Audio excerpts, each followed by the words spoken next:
tal chicos? Buenas tardes. Vamos a continuar con la segunda parte del vídeo de la Trinidad. Lo vamos a retomar a partir del Evangelio de San Juan.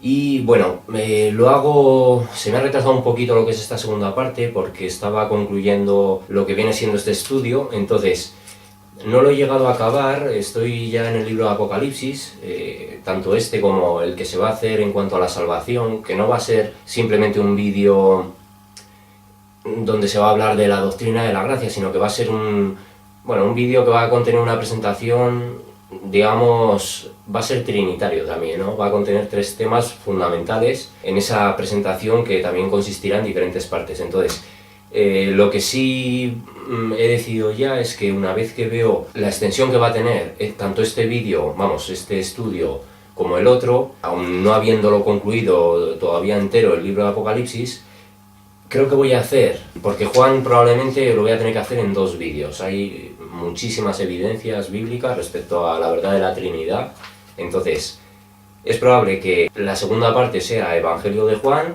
tercera parte concluir el Evangelio de Juan, y después, una vez que haya hecho la primera, segunda y tercera parte de la Trinidad, empezaré a alternar con la otra presentación respecto a la salvación. Entonces iría el tercero de la Trinidad, primero de la salvación, cuarto de la Trinidad, segundo de la salvación, porque más o menos, supongo que alternándolo, una vez que ya haya llegado al tercer vídeo de la Trinidad, van a quedar de manera paralela presentados y más o menos concordando, ¿no? Cuando uno acaba y el otro también, porque este de la Trinidad me ha ocupado casi en total 10 folios, y el de la salvación me parece que está como en 8, entonces como en el anterior vídeo hice prácticamente un folio y un poquito más, casi 3 carillas, pues bueno, yo creo que alternando eso, una vez que haya hecho la tercera de la Trinidad, empezar ya con la salvación y así hacerlo para que no sea tan monótono y presentar simplemente toda la Trinidad seguida y después todo el tema de la salvación, ¿no? Yo creo que si los voy alternando y en los vídeos voy poniendo un enlace al final o estas ventanitas que salen al final para dirigirte a la siguiente parte, pues bueno, no importa, no voy a hacer al final un vídeo con todas estas presentaciones porque supongo que van a ser muchas horas de grabación finalmente. Entonces, vamos a seguir en este caso con el Evangelio de Juan. Vale, lo mismo, será como mucho 2 horas, lo tengo una alarma puesta para que me avise y hasta donde lleguemos, porque hay demasiadas. Yo me he sorprendido cuando he visto que finalmente en lo que es las evidencias de la Trinidad casi superan a las evidencias en cuanto a la salvación. Aunque bueno, teniendo en cuenta que el tema de la salvación se van a tocar 3 doctrinas en un solo estudio, ¿no? 3 doctrinas muy, muy importantes. Entonces, a pesar de que en Juan nos va a pasar, y por eso quiero hacer como primera, segunda y tercera parte para que queden los evangelios todos unidos y después ya empecemos con las epístolas y el resto de escritos del Nuevo Testamento, alternándolo con ese otro vídeo. Entonces quiero que queden recopilados como en los primeros 3 vídeos los 4 evangelios, porque así como vimos, por ejemplo, en Marcos, en Lucas y en Mateo se repiten, hay algunas claves que se repitieron y que no en todos los casos yo las leí cuando nos coincidió con una de las citas que nos tocaba en otro evangelio,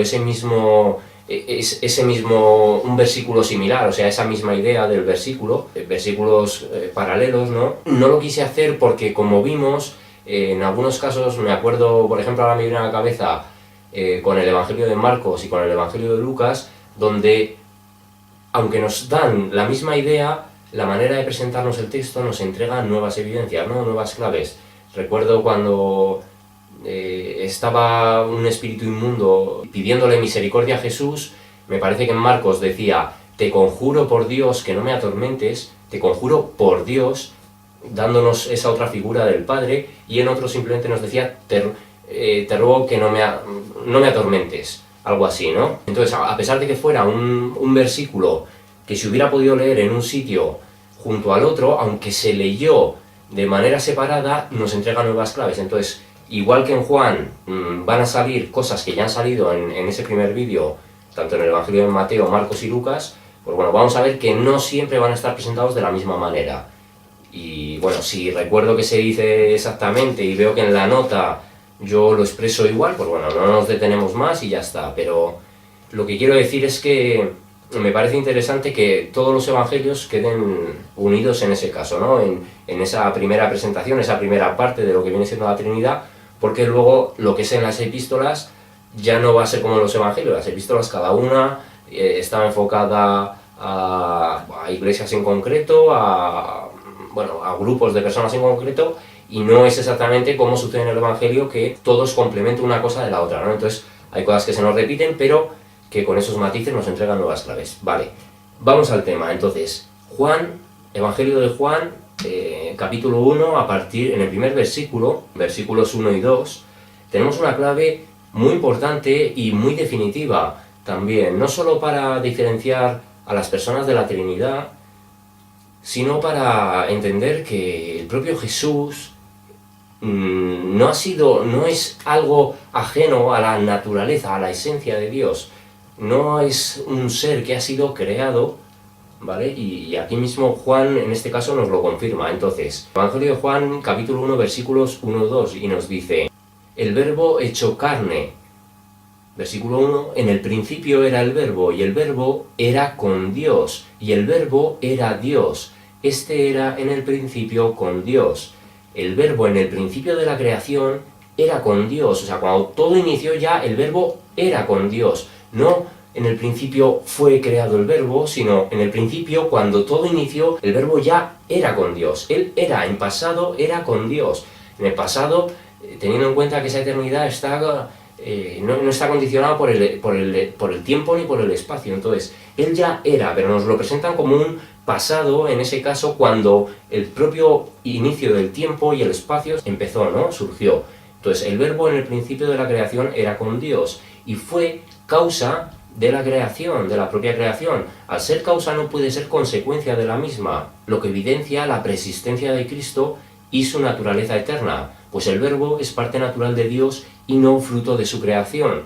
Porque decir entonces, de hecho en el versículo 3, es que luego es parte de la siguiente nota, pero es que nos dice: todas las cosas por Él fueron hechas, y sin Él nada de lo que ha sido hecho fue hecho. Entonces nos están hablando de que tanto fue la causa por la que Dios dio lugar a toda la creación para entregarle las cosas a Jesús, como fue el propio medio por el que todas las cosas fueron hechas. Si nosotros afirmamos lo contrario, que Cristo ha sido creado a posteriori, o sea, ha sido parte de la creación y no el creador de la propia creación, estaríamos afirmando que el fruto existe con independencia del árbol, y eso no puede ser. O sea, para que nosotros recojamos un fruto en la naturaleza, tenemos que tener ese árbol que nos esté entregando el fruto. Pues en este caso, el fruto es la creación y el árbol es Cristo, que es el que dio origen también a la creación, ¿no? Entonces, al estar el verbo con Dios, indica más de una individualidad. Primero nos indica, el verbo era con Dios, en presencia de Dios. De hecho, en la Biblia textual nos dicen: en un principio era el verbo, y el verbo estaba ante Dios, y Dios era el verbo. Entonces lo que nos está indicando precisamente es el verbo y el Padre, Cristo y el Padre no son la misma persona, y sin embargo Cristo es Dios también. O sea, eso es lo que nos está diciendo, ¿no? Nos están diferenciando a las personas, pero nos están hablando de que hay una esencia que es la divinidad misma. Entonces, al estar el verbo con Dios, indica más de una individualidad. Al ser el verbo Dios, implica una naturaleza de eternidad. La reincidencia en la idea de que al inicio de la creación el verbo era con Dios, excluye al verbo como algo creado, por lo que reafirma la naturaleza eterna de Cristo. Precisamente por eso nos lo presenta además como pasado, ¿no? Nos lo está diciendo. Cuando el tiempo empezó, en el pasado, en esa eternidad, el verbo ya era. No es que el verbo fuera en ese momento, sino que ya era. Bueno, quiero mirar aquí también, porque bueno, voy a aprovechar ya en algún caso, en algunos vídeos lo he comentado y lo he recomendado, aplicaciones que hay gente que ya conoce, a lo mejor para PC, la herramienta Eastword, que tiene un montón de versiones, que podemos también acceder a la concordancia Strong, a diccionarios, comentarios, y esto todo en PC. Se pueden descargar luego módulos en otras páginas, incluir biblias de estudio, comentarios, en fin, es una herramienta muy buena, mapas, incluso libros también. Eastword para ordenador, muy recomendada, la podéis encontrar, bueno, descargar de la página original también, eastword.com creo que es. y luego ya añadirle módulos, se vais a encontrar en algunas páginas archivos donde vais a poderlo descargar y cargarlo al propio programa, ¿no? Y vosotros lo vais ampliando. Habrá mucha gente que ya lo conozca, pero luego en este caso es en Android, hay bueno, dos aplicaciones, My Bible, que también tiene un montón de módulos, un montón de opciones que te puedes descargar para comparar versículos, ponerlos en paralelo, en fin, trabajar bastante. Y por otro lado, bueno, sería una aplicación como similar a Eastword, pero para Android, aunque no es la aplicación en sí original, porque Eastword está para iPhone, ¿no? Sí, bueno, en Apple. My Sword Bible también la podéis ver, y lo mismo, se puede utilizar descargándote muchos archivos que te da, muchos módulos, bueno, pues tener una base de datos muy amplia, ¿no? Y que nos ayude también bueno, pues a complementar el estudio y a tener un acceso fácil a diferentes versiones, diccionarios, concordancia, palabras en texto original. Entonces, precisamente es lo que yo quiero ver, porque cuando nos dice en el principio era el verbo y el verbo era con Dios, la palabra utilizada es gen, y esto nos da el concepto de pasado. Dice era, estuviere, eras, estuvieres, fui, fuimos. De hecho, incluye también el plural, ¿no? En este caso. Y bueno, pues ahí justo lo que nos está diciendo, pero en la propia traducción lo entendemos. Entendemos que cuando nos dice que en el principio, es decir, en el principio de toda la creación, lo que nos está diciendo es que en ese principio, en esa acción de dar inicio a la creación, Dios como fuerza, creando el tiempo, el espacio y la materia, el verbo ya era con Dios. Eso es lo que nos está diciendo. Entonces, nos lo presenta además en pasado, como dándonos a entender de que antes de ese principio, de ese tiempo, Él ya era, en un pasado que es eterno, ¿no? Bueno, venga, entonces, pues está claro, esto sí que reafirma de manera innegable la naturaleza eterna de Cristo. Entonces, en el versículo 3 luego nos dice, todas las cosas por Él fueron hechas, y sin Él nada de lo que ha sido hecho fue hecho. Si la creación originó el tiempo y el espacio, el agente creador existía antes de que estos se produjeran. Por eso Cristo no puede ser parte de la creación posterior de Dios, pues el propio Verbo desde la eternidad dio inicio a todo lo creado. Entonces, todas las cosas por Él fueron hechas, y sin Él nada de lo que ha sido hecho fue hecho. Cristo no pudo ser creado porque Él fue la causa de la creación. No solo fue la causa, sino que fue la vía de la creación, ¿no? O sea, la causa, el motivo por el que Dios lo hizo fue Cristo, pero la misma vía que dio origen a esa creación, lo que fue usado para dar origen a esa creación fue Jesús, lo que fue utilizado, digamos, lo que fue parte activa en la creación, ¿no? Entonces, no puede ser Cristo, no puede haber sido creado a posteriori, o sea, no es parte de la creación de Dios, es parte del mismo Dios, sin ser Dios, porque el mismo versículo 1 nos lo dice, el verbo era con Dios y el verbo era Dios, ¿vale? Entonces, nos diferencia a las personas, pero nos transmite ese concepto de unidad, ¿vale? Entonces, luego también en Juan 1.12 nos dice, estamos dentro de este apartado del verbo hecho carne, bueno, antes en el versículo 11 nos dice, a lo suyo vino y los suyos no le recibieron, mas a todos los que le recibieron, a los que creen en su nombre, les dio potestad de ser hechos hijos de Dios, de ser hechos hijos de Dios, los cuales no son engendrados de sangre, ni de voluntad de carne, ni de voluntad de varón, sino de Dios. Entonces, nos dice, el parentesco, vamos, lo que escribí yo, el parentesco de Jesús para con Dios y de Jesús para con la Iglesia, revela de nuevo la diferencia entre las personas, porque nos lo está diciendo.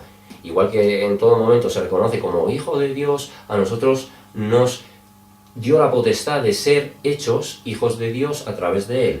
El parentesco de Jesús para con Dios y de Jesús para con la Iglesia revela de nuevo esa diferencia entre las personas, puesto que si Jesús fuera Dios Padre, la Iglesia se convertiría en hermanos de Dios Padre, ¿vale? Y no en hijos de Dios. Entonces, aun con todo, y en la persona de Jesús, somos sus hermanos, más hijos del Padre, ¿vale? Eso nos revela de nuevo que hay una diferencia en las personas, que la divinidad la compone tanto el Padre, el Hijo, como el Espíritu Santo. Porque si Dios, si Cristo, si todo decimos, pues eso, los unitarios, unicitarios, todo es Jesús, solo Jesús, Jesús es el Padre, Jesús es la figura del Hijo, Jesús es el Espíritu Santo, nosotros no podríamos ser hechos hijos de Dios si Cristo nos considera hermanos, y así nos lo revela también en muchas partes de la palabra, directamente hijos. Y en algunos casos Jesús se refería a algunos pecadores, a algunas personas a las que perdonaba: hijo, tus pecados son perdonados. ¿Pero por qué? Porque él habla en el nombre del Padre, porque además es el único que puede hablar de esa manera, ¿no? Porque en sí porta toda la esencia y la plenitud de la deidad. Entonces, siendo parte de ese Dios, puede expresarse de esa manera. Estaría mal que nosotros habláramos así, en ese tono, si quisiéramos hablar como el nombre de Dios, ¿no? Porque no estamos capacitados, no tenemos esa autoridad. Entonces, está claro, nosotros en la persona de Jesús somos hermanos de Jesús y somos hijos del Padre. No puede haber un mismo parentesco, o sea, nosotros no podemos ser hermanos de alguien y a la vez que esa persona sea padre, o sea, ser hermanos de alguien y ser hijos de alguien a la vez. No podemos ser, no puede ser, no, dos personas no pueden tener ese doble parentesco. Necesariamente se requieren de tres figuras diferentes para que uno pueda ser padre y el otro pueda ser hermano de, pero no puede ser padre y hermano de una misma persona, no se puede ser. Bueno, y lo vemos, es que el Señor, a través de la realidad que nosotros tenemos a la vista, que nosotros conocemos, de todo el orden creado, Dios nos entrega muchas claves respecto a, no solo a su naturaleza, sino a la propia escritura, y nos lo transmite de esa manera, con cosas que nosotros, por razonamiento lógico, podemos comprender. Y en este caso es así, si somos hijos del Padre es porque Cristo, como así nos llama, somos hermanos, pues no puede ser Cristo la misma figura del Padre, ¿no? Vale, porque además nos dice, los cuales, hablándonos, retomando el versículo 12, yo es que me los había separado, he leído el 13, pero no me había dado cuenta que el 13 lo tenía también seguido, tenía una anotación hecha. Entonces, cuando nos dice, a los que creen en su nombre les dio potestad de ser hechos hijos de Dios. Ahora, versículo 13 dice, refiriéndose a esos hijos de Dios, los cuales no son engendrados de sangre, ni de voluntad de carne, ni de voluntad de varón, sino de Dios. Entonces, cuando nos habla de engendrar, un hermano en sí no puede engendrar a su hermano, o sea, se necesita de un padre que provoque ese nacimiento. Entonces, en esos términos tenemos que entender que la figura del Padre y la figura del Hijo obviamente están diferenciadas, ¿no? Vale, vamos a seguir versículo 14 y dice, y aquel verbo, Cristo, fue hecho carne y habitó entre nosotros y vimos su gloria, gloria como del unigénito del Padre, lleno de gracia y de verdad. Como el Padre desde la eternidad tiene un único Hijo natural, solo Cristo puede manifestar la naturaleza original del Padre. Y en eso es el unigénito, porque es verdaderamente el único que ha nacido del Padre. Todos hemos nacido por la voluntad del Padre, pero nacido directamente de la simiente del Padre solo ha sido Jesús, ¿no? Y esto, lo voy a decir también, lo he comentado en otros vídeos, yo creo que, no sé si en el vídeo del regreso de Cristo, en el vídeo también de la exactitud científica de la Biblia, pero os animo a que lo veáis si no lo conocéis este archivo. Hay no es un arqueólogo al uso, entiendo yo que no sé si él haría verdaderamente algún tipo de formación a ese nivel, pero bueno, Ron Wyatt es un hombre que encontró muchas pruebas, muchos emplazamientos arqueológicos, muchas evidencias bíblicas en el territorio de Jerusalén, ¿no? Le concedieron una serie de permisos, este hombre incluso en sus presentaciones, en conferencias que hacía, lo decía que había algo moviéndolo por fuera para que todos esos permisos se les concedieran y pudiera llevar a cabo sus investigaciones, sus excavaciones, en fin, los descubrimientos, que había algo sobrenatural empujándolo ahí, porque generalmente no se conceden esos tipos de permisos y además en un plazo tan limitado como él tenía, ¿no? O sea, él en cierto modo era un poco pesimista en que no iba a poder lograr eso y sin embargo Dios le entregó la cobertura para que él pudiera trabajar, ¿no? Y hay un vídeo donde habla que cuando entró debajo de la zona donde Cristo fue crucificado, él hizo una excavación debajo de esa zona, prácticamente donde se supone que estaba la cruz de Cristo, y acabó encontrando el Arca de la Alianza. Yo no tengo por qué dudar de su palabra. De hecho, sí que hizo algunas fotos con las tablas de la ley, y bueno, es al menos un fragmento bastante impresionante, ¿no? Entonces el hombre dijo que llegó a recoger una muestra de la sangre, porque al parecer esa Arca de la Alianza, cuando vinieron a destruir el templo de Salomón, fue escondida. Salomón debió organizar de alguna manera el templo para que el arca, cuando...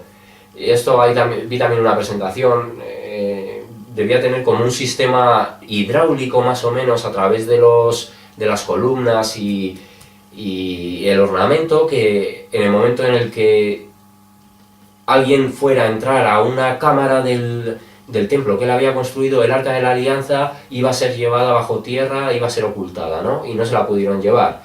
De hecho, cuando invadió Babilonia el territorio, porque Salomón lo debió preparar así, y finalmente, bueno, no sé si sería Salomón o sería a posteriori, pero vamos, que el arca se mantuvo. Entonces, donde él la encontró, recogió una muestra de sangre de Jesús, vamos, de sangre que había sobre el Arca de la Alianza, pero que en teoría había caído directamente, como se abrió la tierra cuando hubo un terremoto, hubo sangre que cayó, y cayó sobre el propio Arca de la Alianza, ¿no? Donde se ponían a veces la sangre en los sacrificios, dando además un sentido total a la simbología del sacrificio del Cordero. Entonces, este hombre recogió una muestra, lo llevó a unos laboratorios israelíes, y bueno, digamos, los científicos le dijeron que pretendía hacer con eso, que era sangre muerta y que no iba a ser posible saber nada. Entonces este hombre, Ron Wyatt, les pidió que pusieran la sangre a temperatura corporal,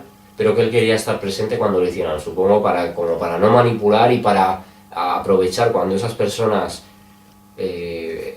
encontraran algo, que él pudiera estar presente, ¿no? Entonces, en esa sangre, estos científicos le dijeron, esta sangre no solo está viva, es una sangre que la hemos puesto a esa temperatura corporal y está viva, sino que es una sangre única en el mundo, porque nosotros tenemos 23 cromosomas de la madre, 23 del padre. Me parece que son así, que son 23 y 23. Pero en este caso, la sangre de Cristo, esa sangre sobrenatural, tenía 24 cromosomas, es decir, 23 de la madre y un solo cromosoma que venía de carácter sobrenatural, que es el cromosoma del padre, ¿no? Entonces, de hecho, algo así explicaba también, como que científicamente no hubiera sido posible que Cristo hubiera sido un hombre si no hubiera sido por ese solo cromosoma, porque todo indicaba que por la cantidad de cromosomas debería haber sido una mujer, pero que ese cromosoma es lo que definió su género, ¿no?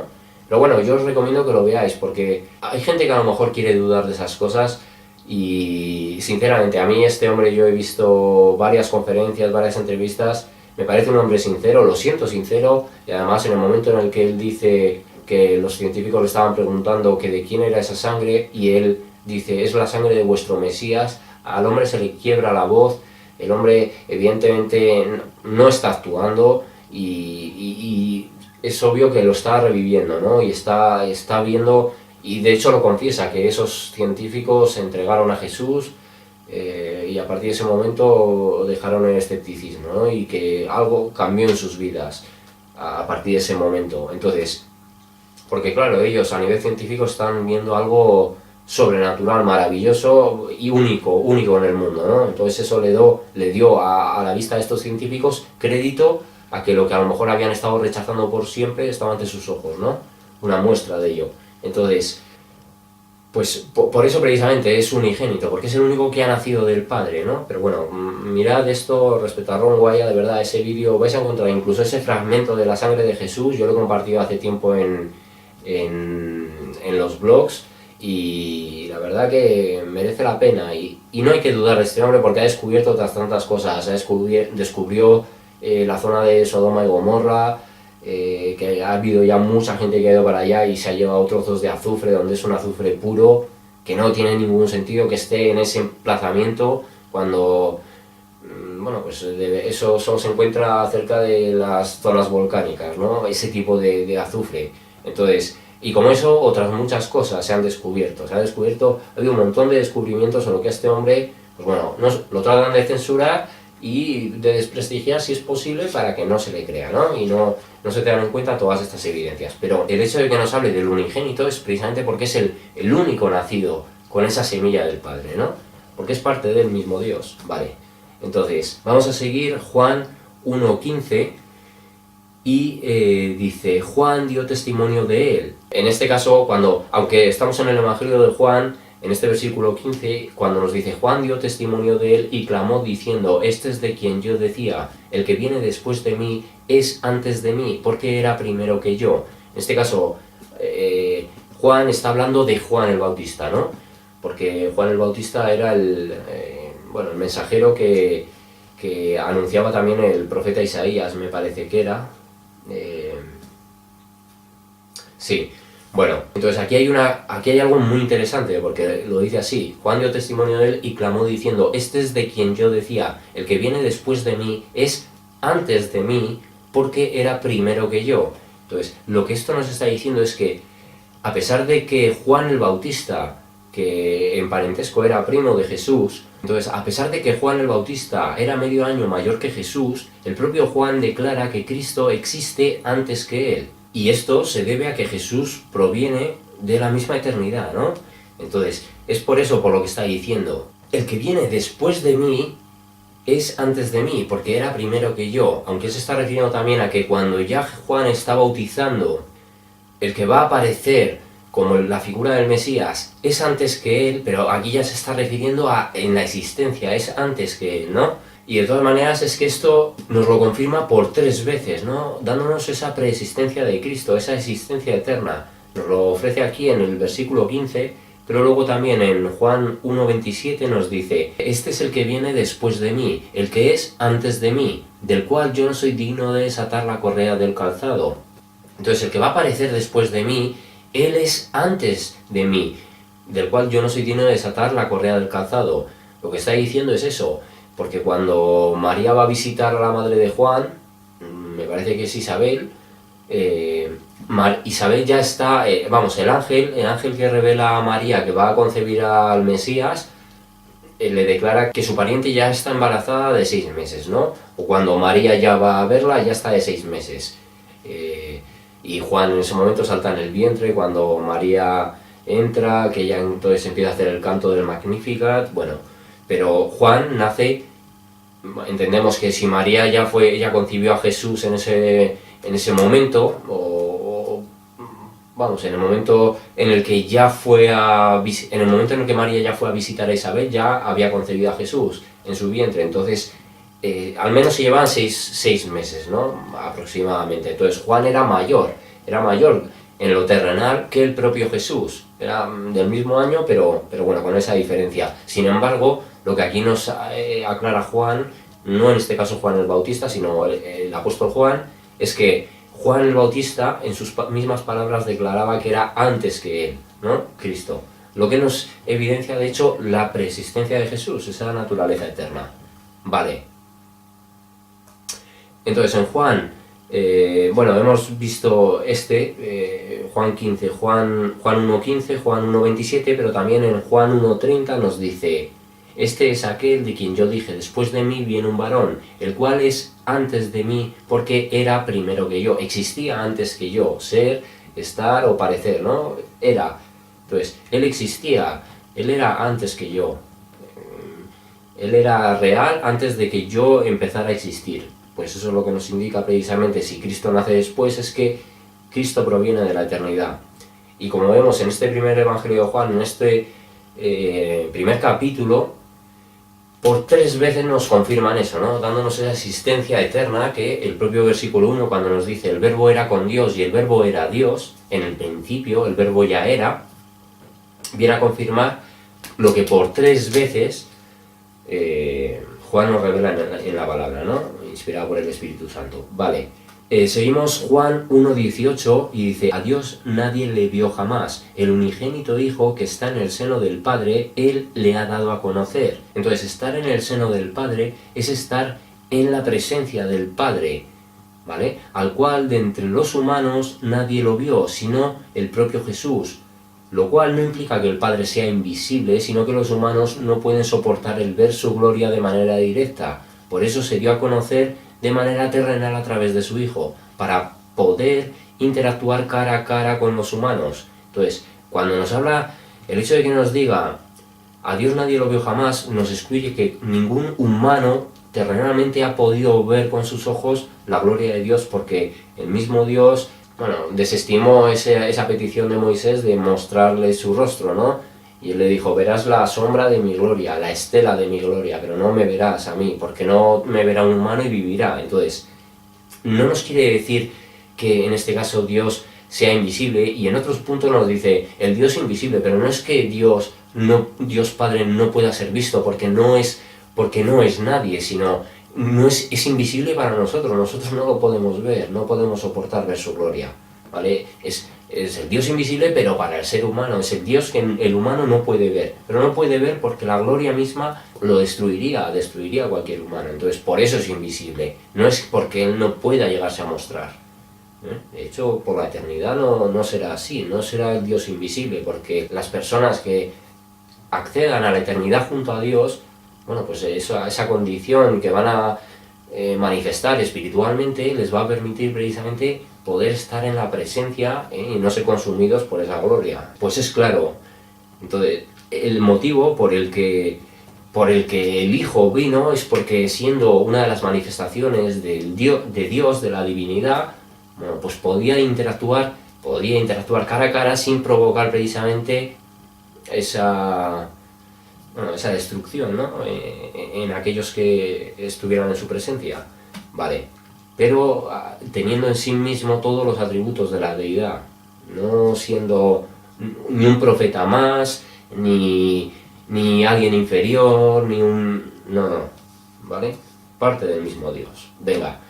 En Juan 1.29 nos dice, aquí ya nos habla del Cordero de Dios, dice, el siguiente día vio Juan a Jesús que venía a él y dijo, he aquí el Cordero de Dios que quita el pecado del mundo. Entonces, el Cordero de Dios. Entonces, no es lo mismo decir, a pesar de que se podría expresar de las dos maneras, tanto el Cordero de Dios o Dios el Cordero, porque sería exacto hablar así de Jesús, haciendo honor a su deidad, pero Dios el Cordero podría ser expresado en reconocimiento a la divinidad de Cristo. Sin embargo, el Cordero de Dios nos habla nuevamente de la pertenencia de Cristo para con el Padre. Es decir, no es lo mismo el Cordero Dios que el Cordero de Dios, ¿vale? No es lo mismo. No es lo mismo la Biblia que la Biblia de David, ¿vale? O sea, cuando se nos incluye esa preposición de, pues nos indica evidentemente una diferencia en las personas, ¿no? En este caso, el Cordero y el Padre, pues nos lo están diferenciando claramente.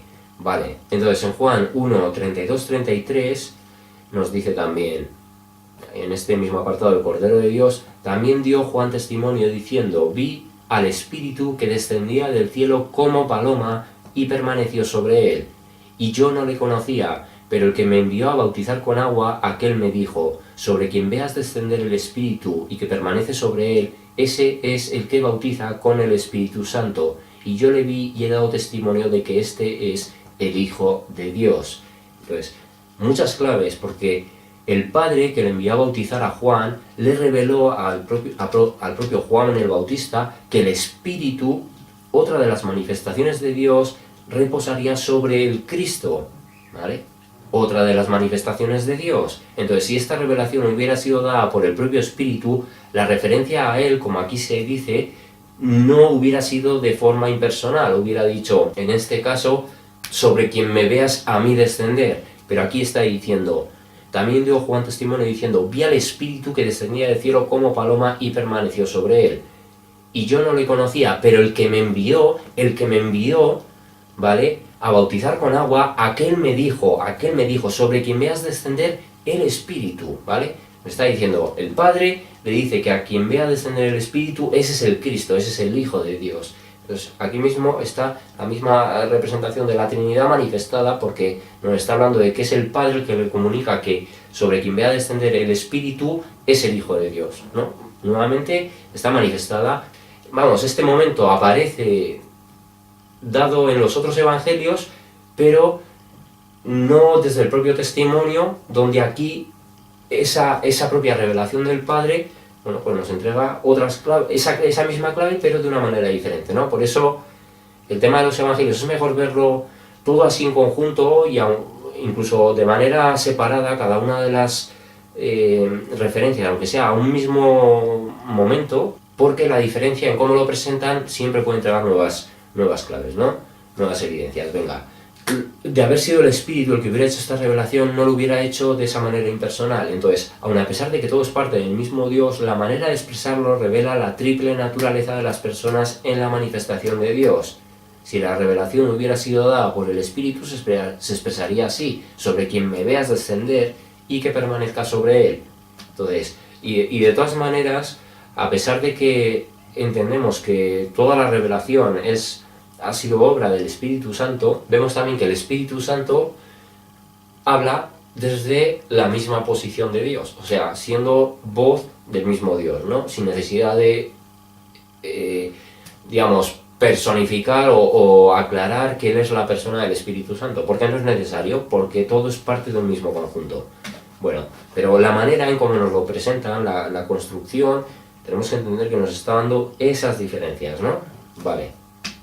Venga, Juan 3:34, y nos dice, aquí nos está hablando de el que viene de arriba, porque el que Dios envió, las palabras de Dios habla, pues Dios no da el Espíritu por medida. Bueno, vamos a leer el contexto, como hemos cambiado ya de capítulo, no solo del versículo, hemos saltado del capítulo 1 al capítulo 3, vamos a leer el apartadito entero, al menos hasta este versículo 34. Entonces dice, el que de arriba viene es sobre todos, el que es de la tierra es terrenal, y cosas terrenales habla, el que viene del cielo es sobre todos, y lo que vio y oyó, esto testifica, y nadie recibe su testimonio.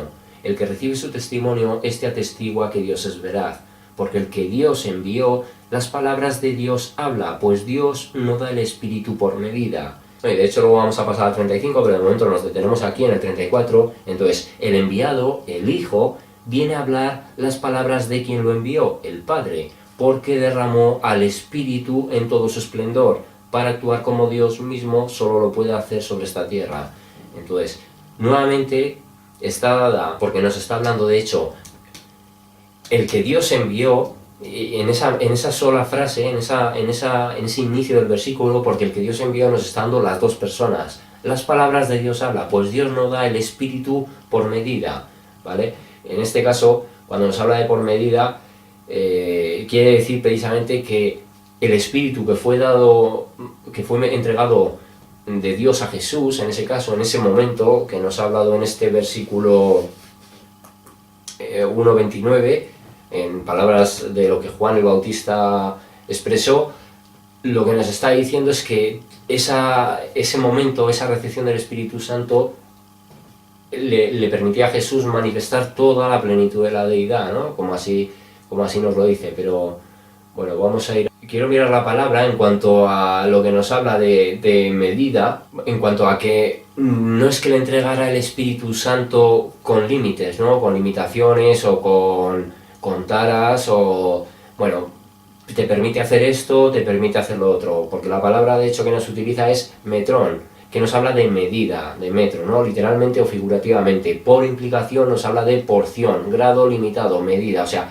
y él nos habla en ese sentido sin medida, ¿no? Entonces, pudiendo manifestar todo el poder de Dios. Eso es lo que nos quiere decir, ¿no? Porque era el Hijo de Dios y porque no es lo mismo el Espíritu que es derramado sobre los creyentes que el cómo Cristo recibe el Espíritu, porque es la fusión de lo que el Hijo siempre en realidad ha sido, ¿no? Entonces manifiesta, a través de eso manifiesta todo ese poder de Dios, ¿vale? Pero nuevamente en este versículo 34 nos está dando las tres figuras, tanto el Padre que envió al Hijo, como el Espíritu Santo, que sin medida manifiesta ese poder y esa gloria de Dios a través del Hijo, ¿no? En su encarnación, ¿vale? En el versículo 35 después nos dice, el Padre ama al Hijo y todas las cosas ha entregado en su mano. Entonces, el Padre y el Hijo son distintas personas, pues uno mismo no puede entregarse a algo que ya posee. Es por eso que lo que Dios otorga al Hijo, toda la gloria que le ha concedido, es porque el mismo Padre le hace entrega de eso a él. Entonces lo que nos está diciendo precisamente es que, y de hecho no solo por el hecho de que todas las cosas ha entregado en su mano, es que nos dice, el Padre ama al Hijo, el Padre ama al Hijo, ¿vale? Nos está hablando de una relación de amor entre dos seres, no simplemente eso, porque si no, esto sería, el amor a sí mismo, o sea, no se puede expresar, ¿no? No se puede expresar de esta manera si no hay dos personas diferenciadas. El Padre ama al Hijo y todas las cosas ha entregado en su mano, ¿vale? Pues nuevamente tenemos la diferencia en las personas en sí, ¿no? Ya, nuevamente tenemos la diferencia en las personas en este versículo 35, que viene siendo confirmación de lo anterior, del versículo 34. Vamos ahora a Juan 4:34 y nos dice... Aquí nos está hablando de cuando Jesús y la mujer samaritana, y dice, Jesús le dijo, cuando ya había estado hablando con ella, entonces vinieron los discípulos y le dijeron que sí quería comer, ¿no? Y entonces, en el versículo 34 Jesús dice, Jesús les dijo, mi comida es que haga la voluntad del que me envió y que acabe su obra. Entonces Jesús habla nuevamente de forma impersonal acerca del responsable en cuanto a haber sido enviado, así como a la obra ejecutada, ¿no? Así como dice...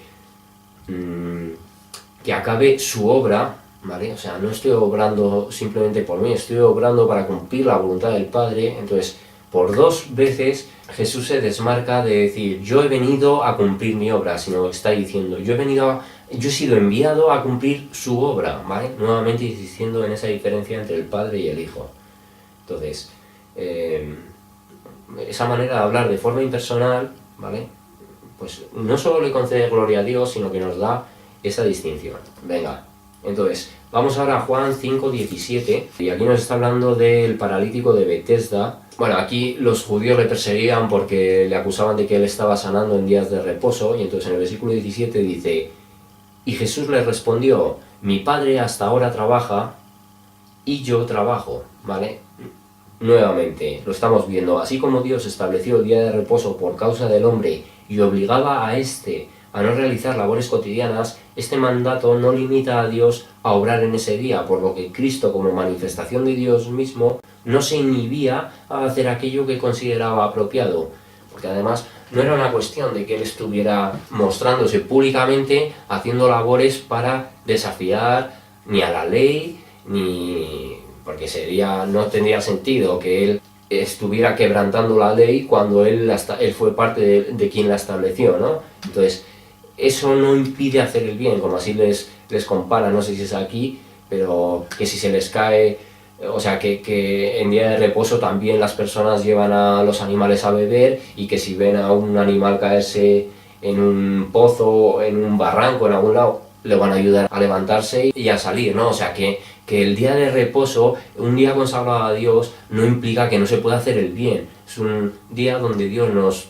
pide que cesemos, que cesemos la actividad, o sea, que estemos dedicados a Él, enfocados a Él, aunque finalmente el día del Señor para un cristiano debería ser todos los días, no limitarlo a un solo día, pero bueno, en el contexto, el día de reposo es un día de olvidarse de los asuntos cotidianos y centrarse en el Señor, pero eso no implica que no se pueda hacer el bien, y es precisamente el cómo Cristo trae esa verdadera interpretación, ¿no? Pero lo está diciendo, mi Padre hasta ahora trabaja y yo trabajo, porque el día de reposo se ha puesto para vosotros. Cuando la Biblia nos dice, y en el séptimo día Dios descansó, Dios no se cansa, simplemente, como todo tiene un significado, un simbolismo, Dios en el séptimo día descansó, y así nos lo expresa en su palabra, descansó de toda su obra, o sea, cesó el acto creador, y nos lo transmite así, y nos indica aquí el día de reposo, porque todo es parte de la simbología, así como los 6000 años de la historia van a ser época de trabajo, de lucha, de guerra espiritual, si lo queremos ver así,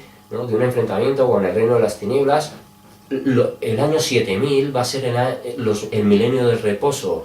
No es que vaya a ser un milenio de inactividad, un milenio de vacaciones, de reposar y de sentarse a disfrutar, sino va a ser un reposo en cuanto a esa lucha que se ha venido ejecutando en estos 6000 años de historia, ¿no? Entonces, todo teniendo parte del simbolismo, y por eso el día de reposo fue hecho por causa del hombre, y como así dice Cristo, no el hombre por causa del día de reposo. Entonces no hay que distorsionar las cosas y llevarla a la mala interpretación de pensar que el día de reposo supone, o sea, conlleva en sí estar estáticos, estar totalmente parados y ni pestañear, porque entonces estamos quebrantando el día de reposo. No, es un día de consagración, pero que no nos impide hacer el bien, ¿no? Y aún menos bueno, pues al propio Dios, ¿no? Que Él no está sujeto a la ley, es que Dios es la ley, entonces es otra cosa distinta, ¿no? Pero bueno, pues lo vemos, ¿no? Cristo no estaba haciendo ningún mal, pero nuevamente Él se diferencia con respecto al Padre. Mi Padre trabaja y yo trabajo, ¿vale? Si Cristo fuera el Padre, Él lo tendría que manifestar. Yo soy Dios y trabajo en todo momento, pero, sin embargo, dice, mi Padre hasta ahora trabaja y yo trabajo, ¿vale? Venga. Insisto, hay muchas de estas claves que a lo mejor, bueno, pues en algunas presentaciones respecto a la Trinidad no se van a utilizar por muchas personas, pero es lo que os digo, yo quiero ir a todas aquellas partes, ya que quiero que sea una presentación y que al final va a ser dividida en bastantes vídeos, pero quiero que se vean todas las evidencias, porque esta simple afirmación evidentemente ya está dividiendo a dos personas, o sea, está diferenciando la naturaleza de dos seres individuales, ¿no? Aunque conformen una unidad, pero que todas las claves son importantes, ¿no? Porque todo es confirmación, porque si en esto, en esta frase, o en cualquiera de las que vamos a ver, o en el resto de la palabra, hubiera una en la que se dijera, se expresara así, yo soy Dios y trabajo en todo momento, por ejemplo, pues no lo tendríamos tampoco que interpretar en base a todo el resto de las evidencias doctrinales como que eso quiere decir que Él es el Padre, sino que quiere decir que es parte del Padre. Pero es que toda la palabra va en la misma dirección y es la división en las personas. Venga, entonces en Juan 5, 19, 27, hablándonos aquí en cuanto a la autoridad del Hijo, entonces, bueno, va a ser vamos a leer todo este fragmento, no va a ser entero, pero bueno, desde el 19 lo vamos a retomar. Entonces dice, hablándonos de esa autoridad del Hijo, respondiendo entonces Jesús, cuando ha hablado con los judíos respecto a esto del día de reposo, dice, respondiendo entonces Jesús y les dijo, de cierto os digo, no puede el Hijo hacer nada por sí mismo, sino lo que ve hacer al Padre,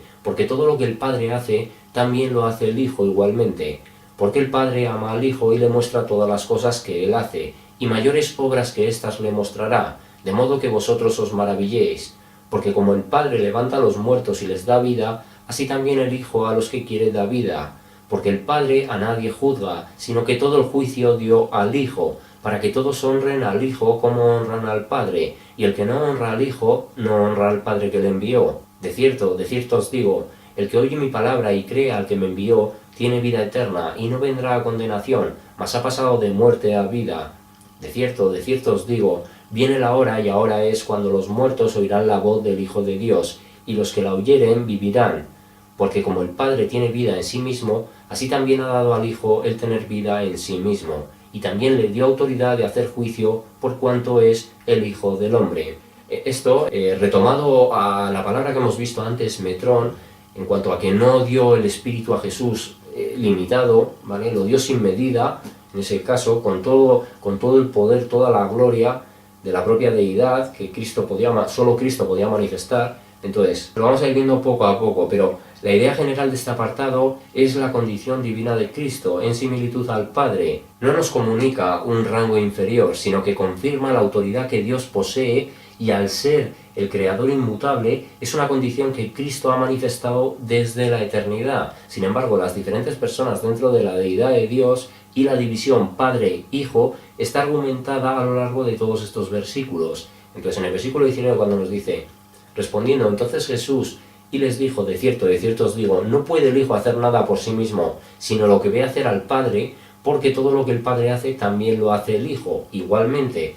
Esto nos está hablando de una indivisibilidad, pero a la vez, en cuanto a la esencia de Dios, pero a la vez un sentimiento de pertenencia, ¿no? En ese parentesco nuevamente, Padre e Hijo, y en cuanto a lo que ve hacer, el modelo, ¿no? que Cristo ha tomado, cómo Cristo actúa en función a lo que conoce del Padre en sí, ¿no?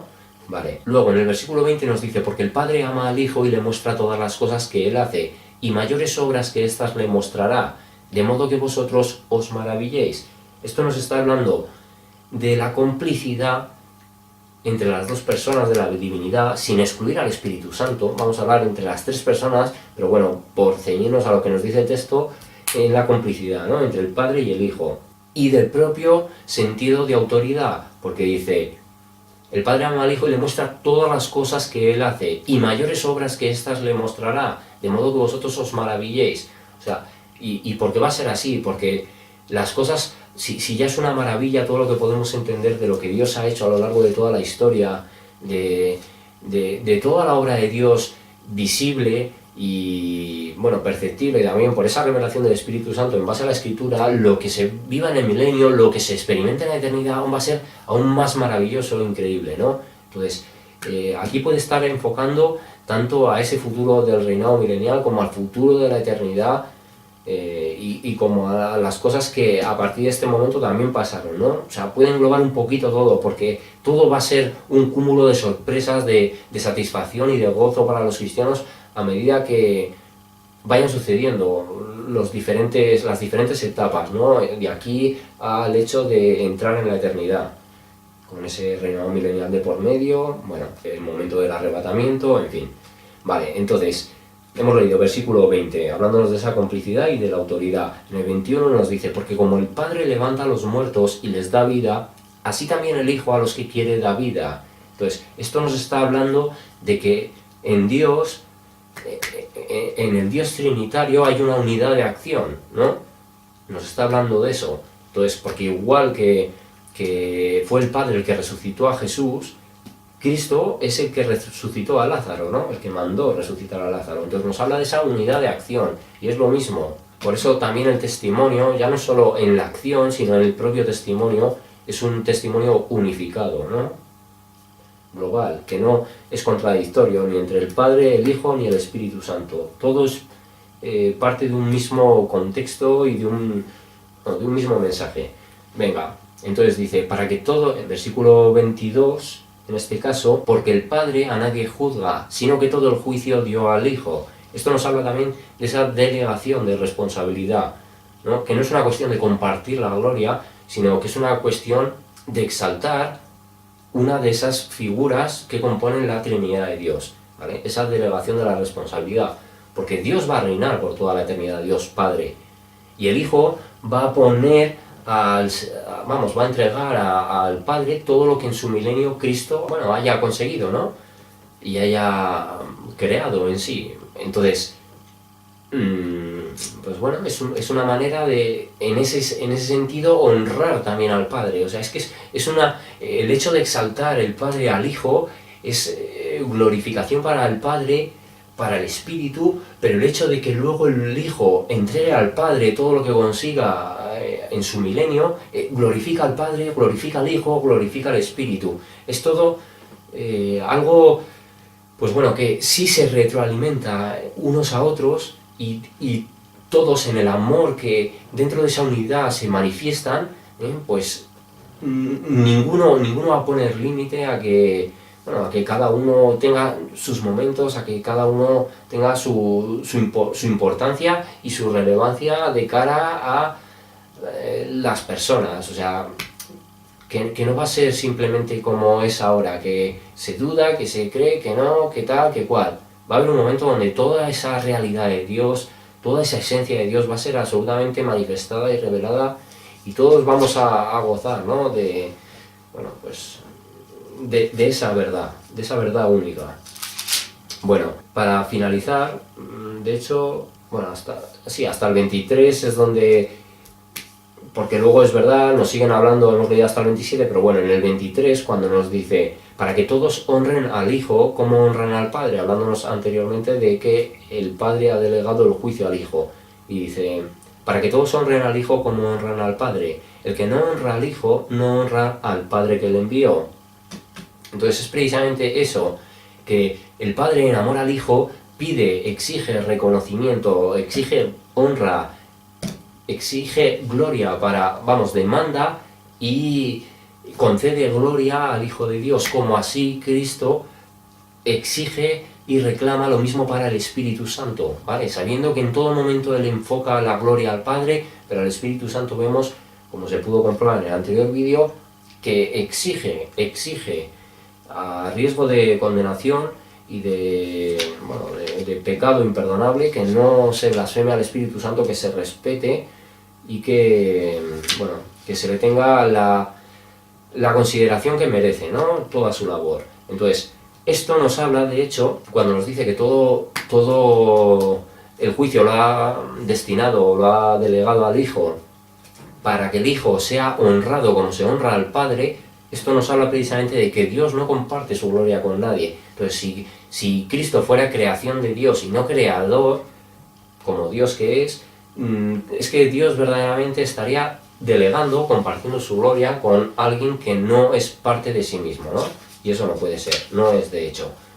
Vale, venga, pasamos, hemos acabado esta carilla y, vamos, un apartadito que tenía aquí y una carilla entera. No sé cómo vamos de tiempo, yo creo que llevaremos ya más o menos 1 hora, pero bueno, yo creo que vamos bien. Para que se pueda hacer, quizá hacer otra más, y probablemente ya en el siguiente vídeo se podría hacer acabar Juan.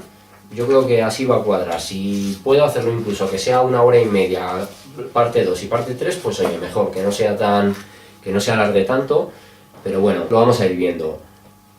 Entonces, ahora vamos a Juan 5, 30, 32. Es fuera del apartado ya de la autoridad del Hijo, hablándonos de los testigos de Cristo, aunque sí que es el mismo contexto, y dice: no puedo, estas son palabras de Jesús, no puedo yo hacer nada por mí mismo, según oigo, así juzgo, y mi juicio es justo, porque no busco mi voluntad, sino la voluntad del que me envió, la del Padre. Aquí en este caso vamos a ir luego a los versículos 30-32, pero bueno, nos hemos quedado para que todos honren al Hijo como honran al Padre. El que no honra al Hijo no honra al Padre que le envió, nuevamente el que le envió y el que es enviado. Entonces vamos a volver a leer 24, 25, 26, 27, para dar el cierre. Y entonces, de cierto os digo, el que oye mi palabra y crea al que me envió, tiene vida eterna, y no vendrá a condenación, mas ha pasado de muerte a vida. Porque muchas personas quieren creer en Dios, en la figura de Dios, pero se niegan a creer en la persona de Jesús. Y no es posible creer en el verdadero Dios sin aceptar, sin recibir la revelación de que el mensaje, las palabras de Jesús son reales, ¿no? No hay posibilidad. Se podrá estar adorando a un falso Dios, se podrá estar adorando a una idea que tengamos, a un concepto, a un ideal, pero no al verdadero Dios. El verdadero Dios nos va a llevar siempre a que, en primer lugar, aceptemos a su Hijo, ¿no? Porque es el camino al Padre, precisamente. Para tener esa relación con el Padre, ha de reconocerse esa autoridad del Hijo y su naturaleza. Versículo 25. De cierto os digo, viene la hora y ahora es cuando los muertos oirán la voz del Hijo de Dios, y los que la oyeren vivirán. Y aquí, tanto puede ser una referencia al momento del arrebatamiento, cuando Él diga: subid acá, convocará a la gente con la trompeta, subid acá, y los muertos, creyentes en Jesús, resuciten y adquieran ese cuerpo glorificado. Pero esto también es una referencia porque dice: viene la hora y ahora es, en ese momento, cuando los muertos oirán la voz del Hijo de Dios, y los que la oyeren vivirán. También está hablando de los muertos espiritualmente, de esa gente que está perdida, que a lo mejor está buscando la verdad de Dios, pero que en las palabras de Jesús van a encontrar la verdadera guía y la verdadera dirección en el camino espiritual, ¿no? Entonces, quien escucha las palabras de Jesús está recibiendo palabras vivas, palabras de vida eterna, y así nos lo dice. Entonces puede haber una referencia doble, y esto también luego va a salir en el siguiente apartado que vamos a ver, en cuanto a que lo que expliqué en ese primer vídeo, que a veces en medio de una conversación, lo mismo, para el momento puede tener una lectura en cuanto a los que estén escuchando mi mensaje y lo empiezan a aceptar, en el momento concreto de Jesús, vais a tener vida, porque vais a nacer de nuevo, porque vais a recibir esa revelación de que yo os estoy trayendo la verdad. Pero sin embargo vemos que proféticamente también puede tener esa lectura, que los muertos, cuando escuchen la voz del Hijo de Dios, resucitarán y adquirirán un cuerpo glorificado. A eso en parte me refería también a que a veces una conversación, para lo que es la conversación terrenal, lo que se está dando en el momento exacto, puede tener un contexto, un cierto significado, pero si nosotros le buscamos un sentido más espiritual y enfocado además a la promesa profética y a la revelación profética que hay, entendemos que esto también tiene una cierta referencia al momento del arrebatamiento, porque nos dice: viene la hora y ahora es cuando los muertos oirán la voz del Hijo de Dios y los que la oyeren vivirán. Porque los que oigan la voz de Dios y vivan van a ser los creyentes. Cuando esa trompeta suene, esa convocación se produzca y los muertos reciban un cuerpo glorificado y reciban la orden, su vida acá, los que no oigan esa voz porque no hayan sido creyentes simplemente no van a vivir. Vale, entonces hay una posible doble interpretación en esto también. Luego nos dice, porque como el Padre tiene vida en sí mismo, así también ha dado al Hijo el tener vida en sí mismo. Es decir, y vemos que lo está diciendo, lo está expresando de esta manera, el Padre le ha dado al Hijo, pero es porque el Hijo en sí mismo tiene vida, ¿vale? Aunque terrenalmente Él murió y fue resucitado, glorificado corporalmente, en sí mismo siempre ha tenido vida, el Espíritu no muere, entonces Cristo tampoco ha estado muerto, jamás ha estado muerto, siempre ha estado vivo, su espíritu siempre ha estado vivo, evidentemente, y Cristo aquí lo que está diciendo es como Dios mismo, el Dios Padre tiene vida en sí mismo porque Él es eterno, yo soy parte de la naturaleza de Dios y tengo vida en mí mismo porque soy eterno, es lo que nos está hablando, ¿no? Nos está dando esa condición eterna, aunque también nos está hablando en cuanto al tema de la resurrección, pero tiene algo más adicional y es tener vida en sí mismo, ser eterno, no haber tenido un principio y un fin como tenemos los humanos, ¿no? Sino tener vida en sí mismo. Entonces dice, y también le dio autoridad de hacer juicio, por cuanto es el Hijo del Hombre. Entonces, bueno, pues esa es lo que ha delegado, ¿no?, sobre el Hijo. Bueno, y aquí más adelante nos dice, no os maravilléis de esto, porque vendrá hora cuando todos los que están en los sepulcros oirán su voz, y los que hicieron lo bueno saldrán a la resurrección de vida, más los que hicieron lo malo a resurrección de condenación.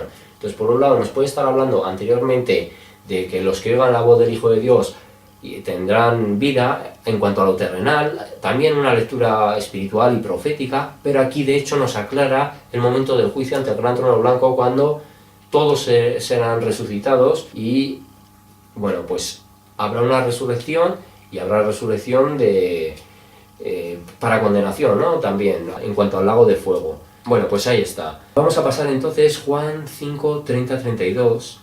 Y entonces dice, no puedo yo hacer nada por mí mismo, según oigo así juzgo y mi juicio es justo, porque no busco mi voluntad, sino la voluntad del que me envió, la del Padre, no es su propia voluntad.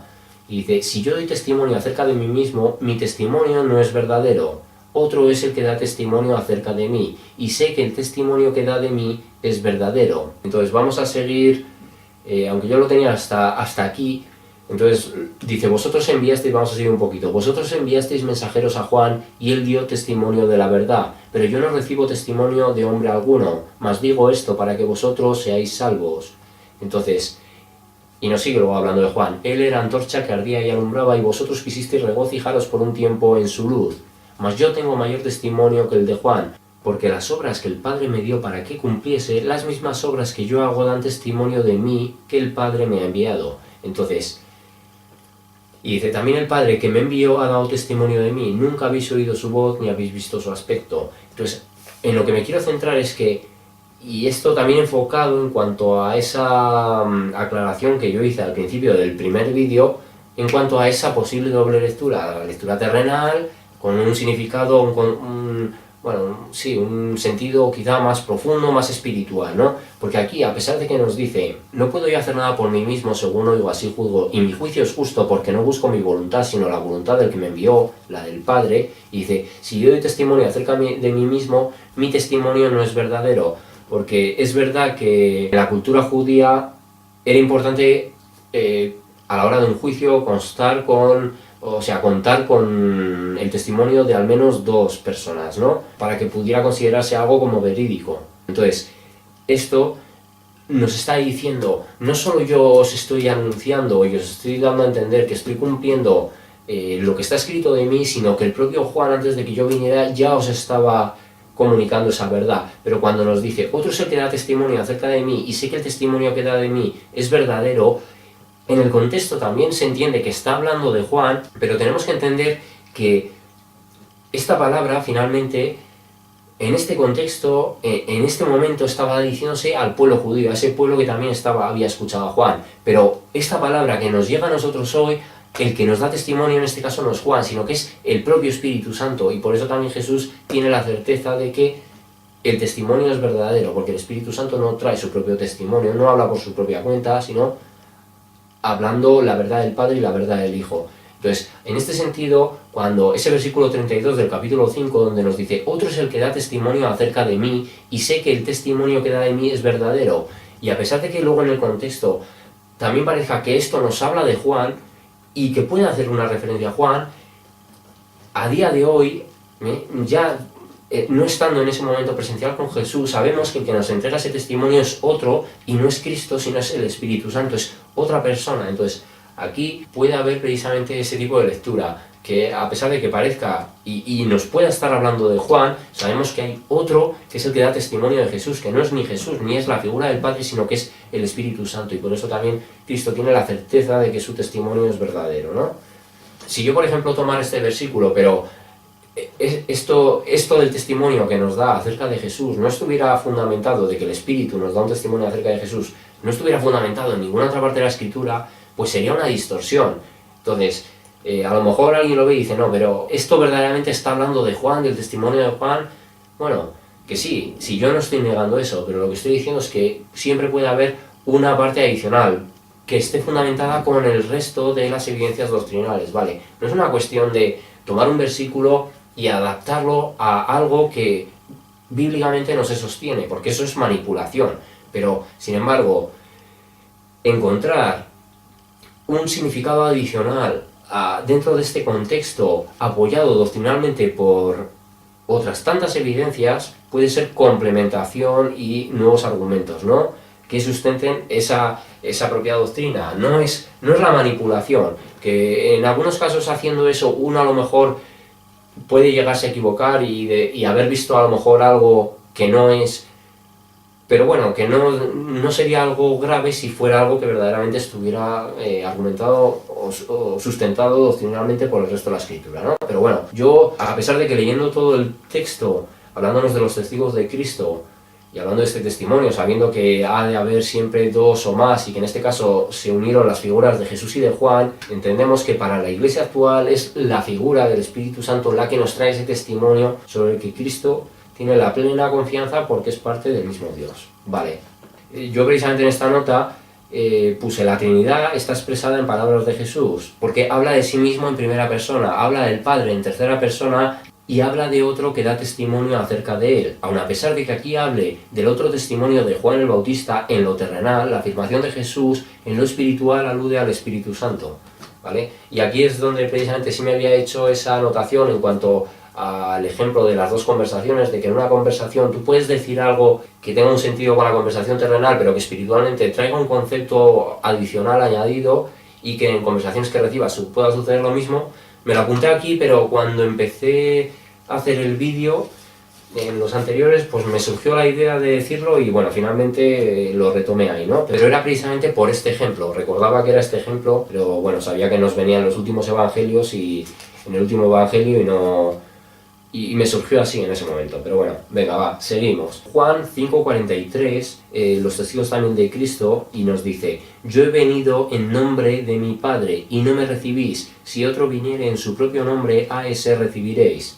Entonces, en nombre de, nos volvió a salir también en los otros evangelios, implica ser representante de otro, en nombre de, el mensajero siempre viene en nombre de quien le ha enviado, ¿no? Entonces eso nuevamente nos evidencia que nos está hablando de otra persona, la figura del Padre y la figura del Hijo. En Juan 10:25, y dice, aquí hablándonos de cuando los judíos rechazan a Jesús, Jesús les respondió, os lo he dicho y no creéis, las obras que yo hago en nombre de mi Padre, ellas dan testimonio de mí.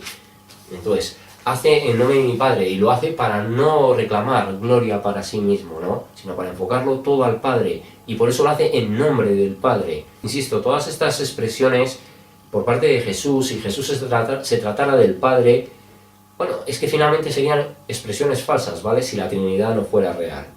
Entonces, si verdaderamente se niega a esta realidad, estamos afirmando que Jesús ha blasfemado en todo momento, porque bueno, ha tomado el nombre de Dios en vano, queriéndose referir a otra persona cuando en realidad sería a él, Que sería... Es que no podemos pensar que Dios, el Hijo de Dios, ni el Espíritu van a cometer una serie de errores tan garrafales como eso, ¿no? En esos sentidos. No.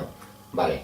Entonces, vamos a Juan 6:27. Aquí ya nos hablan de Jesús, el pan de vida, y nos dice: trabajad no por la comida que perece, sino por la comida que a vida eterna permanece, la cual el Hijo del Hombre os dará, porque a éste señaló Dios el Padre. Entonces, el hecho de que el Padre seleccione a Jesús, nuevamente implica dos personas. O sea, solo había una persona que podía cumplir la labor que Cristo pudo manifestar, y Dios se la encomendó a él, pero Dios se la encomendó a él, lo eligió a él como el único humano que iba a ser humano encarnado, que iba a cumplir esta labor, ¿no? Esta misión. Pero nuevamente nos lo está diciendo, porque a este señaló Dios el Padre. De hecho, quiero ver la palabra que nos transmite en este caso, en cuanto a señaló, porque siempre nos trae algo adicional, ¿no? El texto original siempre nos da alguna aportación más. Entonces, a este señaló, y la palabra señaló es esfragizo, ¿vale? Que habla de estampar con anillo o marca privada para seguridad o preservación, literalmente o figurativamente. Por implicación, habla de guardar secreto, de atestiguar, de entregar, de impedir, de sellado, sellar, selló, señalar, ¿no? Nos habla de algo, porque además el sello lo que nos da es en la antigüedad, cuando algo era también sellado, un pergamino, cuando se sellaba en la antigüedad un documento, se hacía para que se garantizara esa confidencialidad, ¿no? Hasta ser entregado. Entonces, esta palabra esfragizo, que es la que nos utiliza para hablar en cuanto a señalar, nos habla precisamente de que representa un sellado, una garantía por parte de Dios de que su obra iba a cumplirse, porque se estaba enviando a sí mismo, estaba enviándose a una parte de él que conllevaba la consumación del propósito, ¿no? Entonces era algo sellado. El envío de Cristo era una garantía plena y absoluta por parte de Dios. Si Dios hubiera tenido que seleccionar a algún humano para hacer la obra de Cristo, no podría ser algo sellado, garantizado, porque estaría a expensas de lo que el humano hiciera o no hiciera. Sin embargo, cuando Dios envía a sí mismo,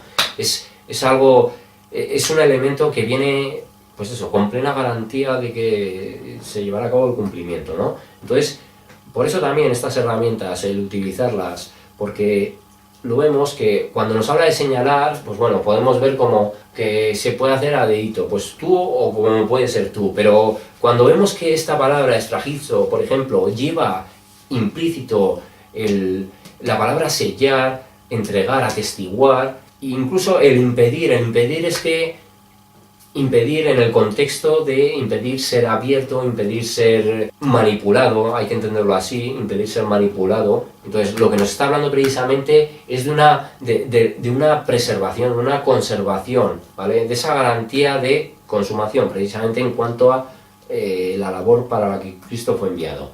Venga. Entonces, a este señaló Dios el Padre, a este selló Dios el Padre, ¿no? Y además, en el momento en el que Cristo recibió el Espíritu Santo, eso también representa un sellado. Como así nosotros también somos sellados por el Espíritu Santo, todas estas evidencias, ese tema va a salir en ese vídeo de la salvación. Me apetece también mucho hacerlo porque es un vídeo que me parece muy interesante, toda esa presentación, pero bueno, vamos a seguir en este caso, no nos vamos a desviar. Pero el hecho de que Dios señale, selle, entregue, impida que su plan no se lleve a cabo y seleccione a alguien en concreto, nos habla de que es el Padre, la figura del Padre, el que ha hecho esto con respecto al Hijo, ¿no? Venga, entonces vamos a Juan 6:46, dentro de este mismo apartado de Jesús el pan de vida, dice, vamos a leer un poquito antes en el 45 para entender el contexto, dice, escrito están los profetas y serán todos enseñados por Dios, así que todo aquel que oyó al Padre y aprendió de él, viene a mí. Y dice, versículo 46, no que alguno haya visto al Padre, sino aquel que vino de Dios, este ha visto al Padre. Entonces, nos está diciendo, nadie puede decir que viene de la presencia de otro si aquel a quien se refiere es uno mismo. Entonces, cuando Jesús nos está hablando de que Él se ha visto al Padre, Él no está diciendo, yo he visto al Padre pero porque tengo un espejo y me estoy mirando en el espejo. Él dice, yo he visto al Padre porque he estado siempre en la presencia del Padre y yo lo he visto, yo he convivido siempre con Él. Entonces, Esto necesariamente nos está hablando nuevamente de esas dos personas, porque él ha visto al Padre. No es un reflejo, no es un espejo, es otra persona, ¿no? Una de las tres personas de la Trinidad. Vale. Versículo 57 de este mismo capítulo 6 dice: como me envió el Padre viviente y yo vivo por el Padre, asimismo el que me come, él también vivirá por mí. Entonces, está diciendo, cuando alguien vive por y para alguien, tiene presente en su día a día a esa otra persona. Porque nos está diciendo, como me envió el Padre viviente y yo vivo por el Padre, asimismo el que me come, él también vivirá por mí. Entonces, yo vivo por el Padre es una manera también de decir, yo vivo para el Padre, para Él. Vivo por Él porque Dios verdaderamente da ese aliento de vida, da ese espíritu que nos da vida en sí, pero vivo por Él, para Él, consagrado a Él, entregado a Él, ¿no? Porque lo está diciendo, así como el Padre me ha enviado, yo en amor a Él me entrego a Él, ¿no? Por eso finalmente el camino de la fe conlleva eso, conlleva que nosotros entendemos que hemos sido creados y en respuesta al propio acto de amor que supone el que Dios nos haya dado vida, tenemos que responder con entregarnos a Él, con dedicar nuestra vida a buscar agradarle, ¿no? Y así lo hacía Jesús, evidentemente, sin ningún tipo de falla.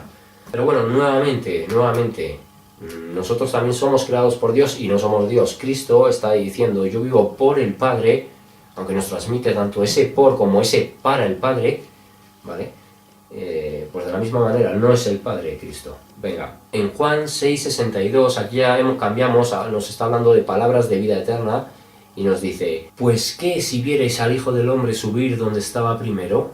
¿Qué nos está diciendo aquí? Cristo estaba en la presencia del Padre antes de encarnar, lo que certifica la existencia eterna del Hijo de Dios, pues Dios no creó nada de sí mismo, de su naturaleza, o sea, Dios siempre ha existido de la misma manera. Él creó a través de sí, ¿vale? Pero en sí mismo Él no creó nada, Él siempre ha sido lo que es. Entonces, si creó a través de sí, no de sí.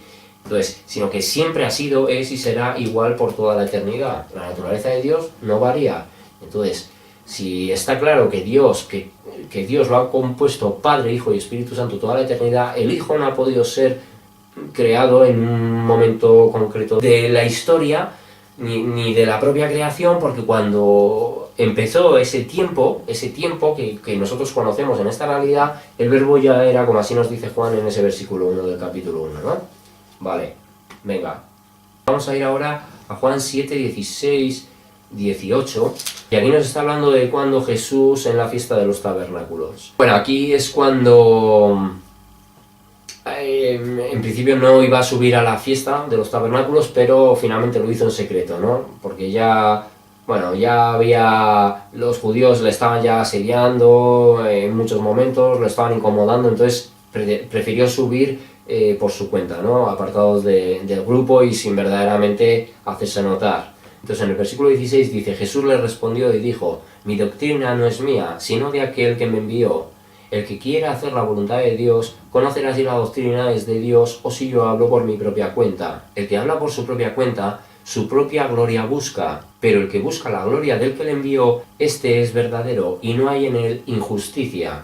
Jesús declara la diferencia entre la persona del Padre y su propia persona, pero afirma la homogeneidad del mensaje transmitido, porque lo está diciendo, mi doctrina no es mía, sino de aquel que me envió, y por una cuestión de que aquel que le envió es parte de lo que él siempre ha sido, pero por esa naturaleza encarnada, él insiste en darle siempre la gloria a Dios. Y de hecho dice, si queréis conocer al verdadero Dios y si queréis hacer la voluntad de Dios, tenéis que reconocer que mis palabras son las palabras del mismo Dios, ¿no? O si yo estoy trayendo un mensaje que de hecho contradice toda la Escritura, que no podría ser, porque el mismo Cristo ha sido parte de la redacción de la Escritura, ¿no?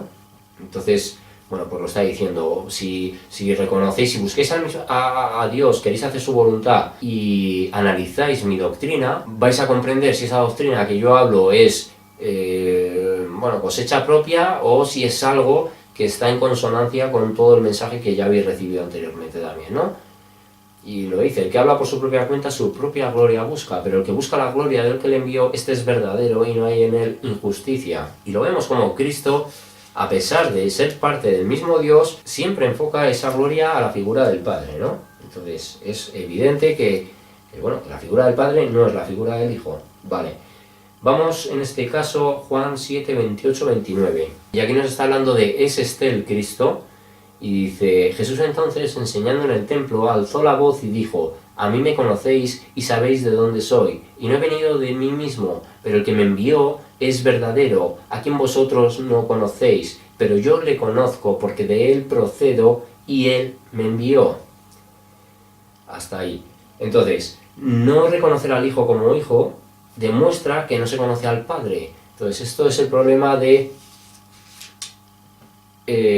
cualquier distorsión, no solo doctrinal, que también la palabra nos insta a reconocerlo cuando se nos niega en cuanto a Jesús, a la verdad de Jesús, a la verdad de su mensaje, a la verdad de su encarnación, pero esto también nos demuestra cuando alguien quiere pensar en Dios, hacerse una idea de Dios, de la deidad, adecuarlo a sus propios valores o a la ideología que más se adecue a lo que esa persona considera adecuado, finalmente en un código moral pues caído como nosotros tenemos, aunque tengamos una conciencia, nuestra naturaleza pecadora jamás va a tener esos valores tan elevados como los que tiene el Dios Santo, ¿no? Entonces, el problema es ese. Si nosotros podemos creer o pensar en un Dios, en una deidad, pero esa supuesta relación que nosotros creemos tener no nos enfoca en el mensaje de Jesús, entonces podemos tener la certeza de que no estamos teniendo una relación con el Dios vivo. El Dios vivo siempre te va a dirigir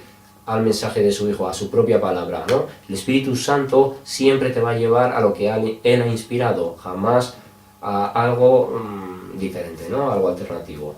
Y lo dice, el que me envió es verdadero, a quien vosotros no conocéis. Cuando no reconocéis al Hijo, cuando no aceptáis su mensaje, cuando rechazáis su enseñanza, no conocéis al Padre. Es así, es rotundo, es contundente en la afirmación. Venga, Juan 7:33. Y aquí nos está hablando de los fariseos envían alguaciles para prender a Jesús. Aunque en realidad no es el momento en el que es, porque no era el momento todavía de ser prendido, ¿no? Entonces dice, entonces Jesús dijo, todavía un poco de tiempo estaré con vosotros e iré al que me envió. Como vemos es que el que me envió es que es continuo, es que en Juan me parece que ha salido ya 5 veces, más todo lo que ha salido en los otros evangelios, pero es continua esa referencia, el que me envió. No he querido decirlo más que por encima, pero es que es muy claro, es que una persona que envía a otro a cumplir una labor no es la misma persona que se presenta ante la zona de envío, ¿no? O sea, simplemente es que, vamos a verlo además, si tiene más cosas agregadas, la propia palabra original en cuanto al que me envió, algo más, que siempre lo hace en el texto griego, en el hebreo también, venga. Esta palabra pempo específicamente es un mandado temporal, también significa transmitir, otorgar o ejercer. Y aquí nos transmite la palabra en sí enviar. Pero, como vemos, incluye, de hecho es algo temporal. El ministerio de Jesús iba a ser un ministerio, bueno, en comparación a lo mejor a otros personajes bíblicos, corto, ¿no? Porque, bueno, era lo que estaba establecido y así iba a ser. Pero bueno, como vemos, también incluye esa temporalidad, ese mandado temporal, ¿no? Pero él vino precisamente a transmitir el mensaje, a transmitir la verdad de Dios, a otorgar la salvación y a ejercer la autoridad del Señor. Y en ese término, en Pempo, están incluidos todos estos derivados, pero que aún así nos lo transmite como enviar, pero siempre incluye algo más. Y en este caso nos incluye todas estas ideas, ¿no? Que es parte del propio ministerio de Cristo.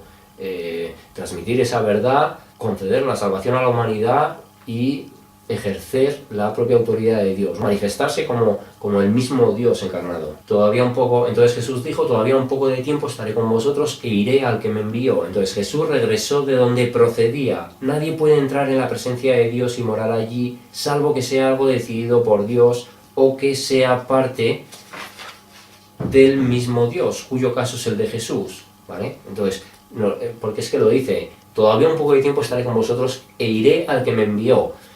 Iré al que me envió, pero vemos que de ese lugar de origen de donde Cristo ha sido enviado es donde irá de regreso. Nosotros llegaremos a la presencia del Señor, pero no significa que hayamos estado en esa presencia. Sin embargo, Cristo vino para regresar. Nuevamente, dando evidencia de esa deidad, ¿no? Vale, Juan 7, 38, 39, en este caso ya nos están hablando de ríos de agua viva. Bueno, son divisiones, evidentemente el texto se hizo todo seguido, pero son divisiones que también nos dan en diferentes Biblias con apartados que nos ponen un poquito con un título en el contexto de lo que se habla, ¿no? Entonces aquí el contexto sería ríos de agua viva, 7, 38, 39, vale. Y dice, el que cree en mí, como dice la Escritura, de su interior correrán ríos de agua viva. Versículo 39, esto dijo del Espíritu que habían de recibir los que creyesen en él, pues aún no había venido el Espíritu Santo porque Jesús no había sido aún glorificado. Entonces, la persona del Espíritu Santo es independiente a la persona de Jesús, no es una fuerza impersonal. En su momento dije, bueno, el Espíritu Santo, como a veces parece que no podemos o no queremos entender la labor o digamos, esa influencia que tiene sobre tantos seres humanos a la vez en la humanidad, puede a lo mejor llevarnos a las dudas de asumir que entonces es una entidad personal, pues también podemos, en cierto modo, visualizarlo, haciendo un símil, en cuanto al alimento, por ejemplo, del ave con los polluelos, ¿no? De un mismo alimento que porta la madre, comen los diferentes crías. Entonces así Dios derrama sobre sus hijos de su Santo Espíritu, ¿vale? El ave, el animal, lleva en el pico todo el alimento y sin embargo va dosificando a cada uno de los polluelos un pedacito, ¿no? Para que vaya cada uno alimentándose. Pero es un mismo, digamos, es una misma masa lo que ella aporta en el pico. Así lo tenemos que ver. El espíritu es uno, pero Dios nos concede parte, dosis de ese espíritu para que nosotros podamos entender, recibir revelación y bueno, que el propio espíritu nos impulse a la santificación, ¿no? Bueno, que el propio espíritu trabaje sobre nosotros. Entonces, pues bueno, lo tenemos que entender de esa manera, porque la omnipresencia de Dios hace que no debamos concebir a la persona del Espíritu Santo como limitada a nuestra realidad espacio-temporal, por lo que su modo de operar no tiene restricciones, puede estar al mismo tiempo en diferentes lugares. Y eso no implica que el Espíritu Santo no sea una persona, un ente individual, no implica eso, ¿vale? Y es por eso por lo que también Jesús nos dice, el que cree en mí, como dice la Escritura, de su interior correrán ríos de agua viva, porque cuando se cree en él, cuando después se recibe el Espíritu Santo, bueno, o a la par que el Espíritu Santo permite la fe en Jesús, es cuando empieza a correr esos ríos de agua viva, ¿no? Es el Espíritu Santo, porque tiene que haber, o sea, para que alguien alcance la salvación, o sea, sea llevado por Dios a la salvación, tiene que nacer de nuevo, o sea, tiene que recibir el Espíritu Santo, tiene que haber una regeneración y una aceptación, porque si no se produce eso en vida, lo que hay es condenación. Entonces por eso hay ríos de agua viva, una vez que uno cree en el mensaje de Jesús, porque el propio Espíritu empieza a trabajar sobre la vida de los creyentes, ¿no? Entonces dice, esto dijo del Espíritu que habían de recibir los que creyesen en él, pues aún no habían venido el Espíritu Santo, porque Jesús no había sido aún glorificado. Esto habló Jesús del Espíritu, no de sí mismo, de una de las tres personas de la Trinidad.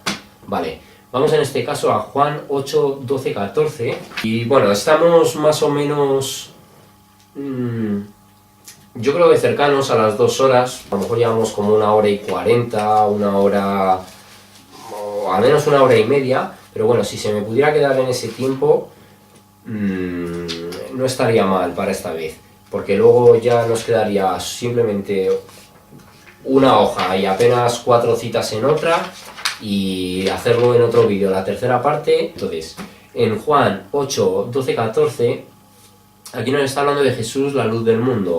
Y dice, otra vez Jesús les habló diciendo, yo soy la luz del mundo, el que me sigue no andará en tinieblas, sino que tendrá la luz de la vida. Entonces los fariseos le dijeron, tú das testimonio acerca de ti mismo, tu testimonio no es verdadero. Versículo 14, respondiendo Jesús les dijo, aunque yo doy testimonio acerca de mí mismo, mi testimonio es verdadero, porque sé de dónde he venido y a dónde voy, pero vosotros no sabéis de dónde vengo ni a dónde voy. Como vemos, por 2 ocasiones, de hecho lo vamos a comparar esto con Juan 5, 30, 32, cuando nos dice, no puedo yo hacer nada por mí mismo, según oigo, así juzgo, y mi juicio es justo, porque no busco mi voluntad, sino la voluntad del que me envió, la del Padre. si yo doy testimonio acerca de mí mismo, mi testimonio no es verdadero. Otro es el que da testimonio acerca de mí y sé que el testimonio que da de mí es verdadero. Entonces aquí cuando le están acusando precisamente de estar haciendo a través de sí mismo, tampoco, o sea, no es un error.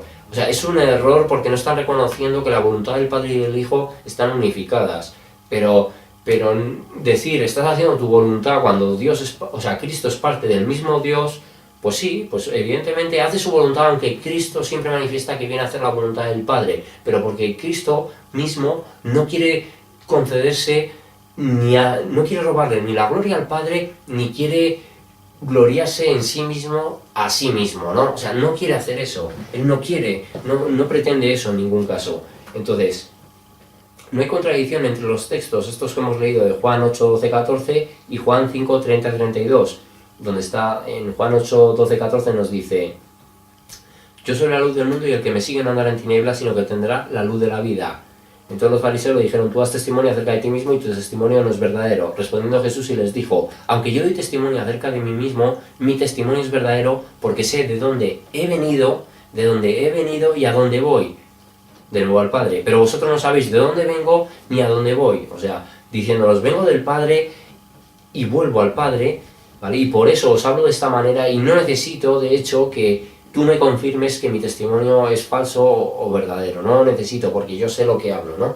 Porque estoy hablando lo que el Padre me da a hablar. Entonces la acusación era, bueno, pues fuera de lugar, ¿no? Entonces no hay contradicción entre los textos. Al ser Cristo testimonio y palabra del Dios viviente, la veracidad de su mensaje está fuera de toda duda. Jesús puede hablar de sí mismo y saber que con ello su palabra testifican del Dios del cual él forma parte. Es diferente, ¿no?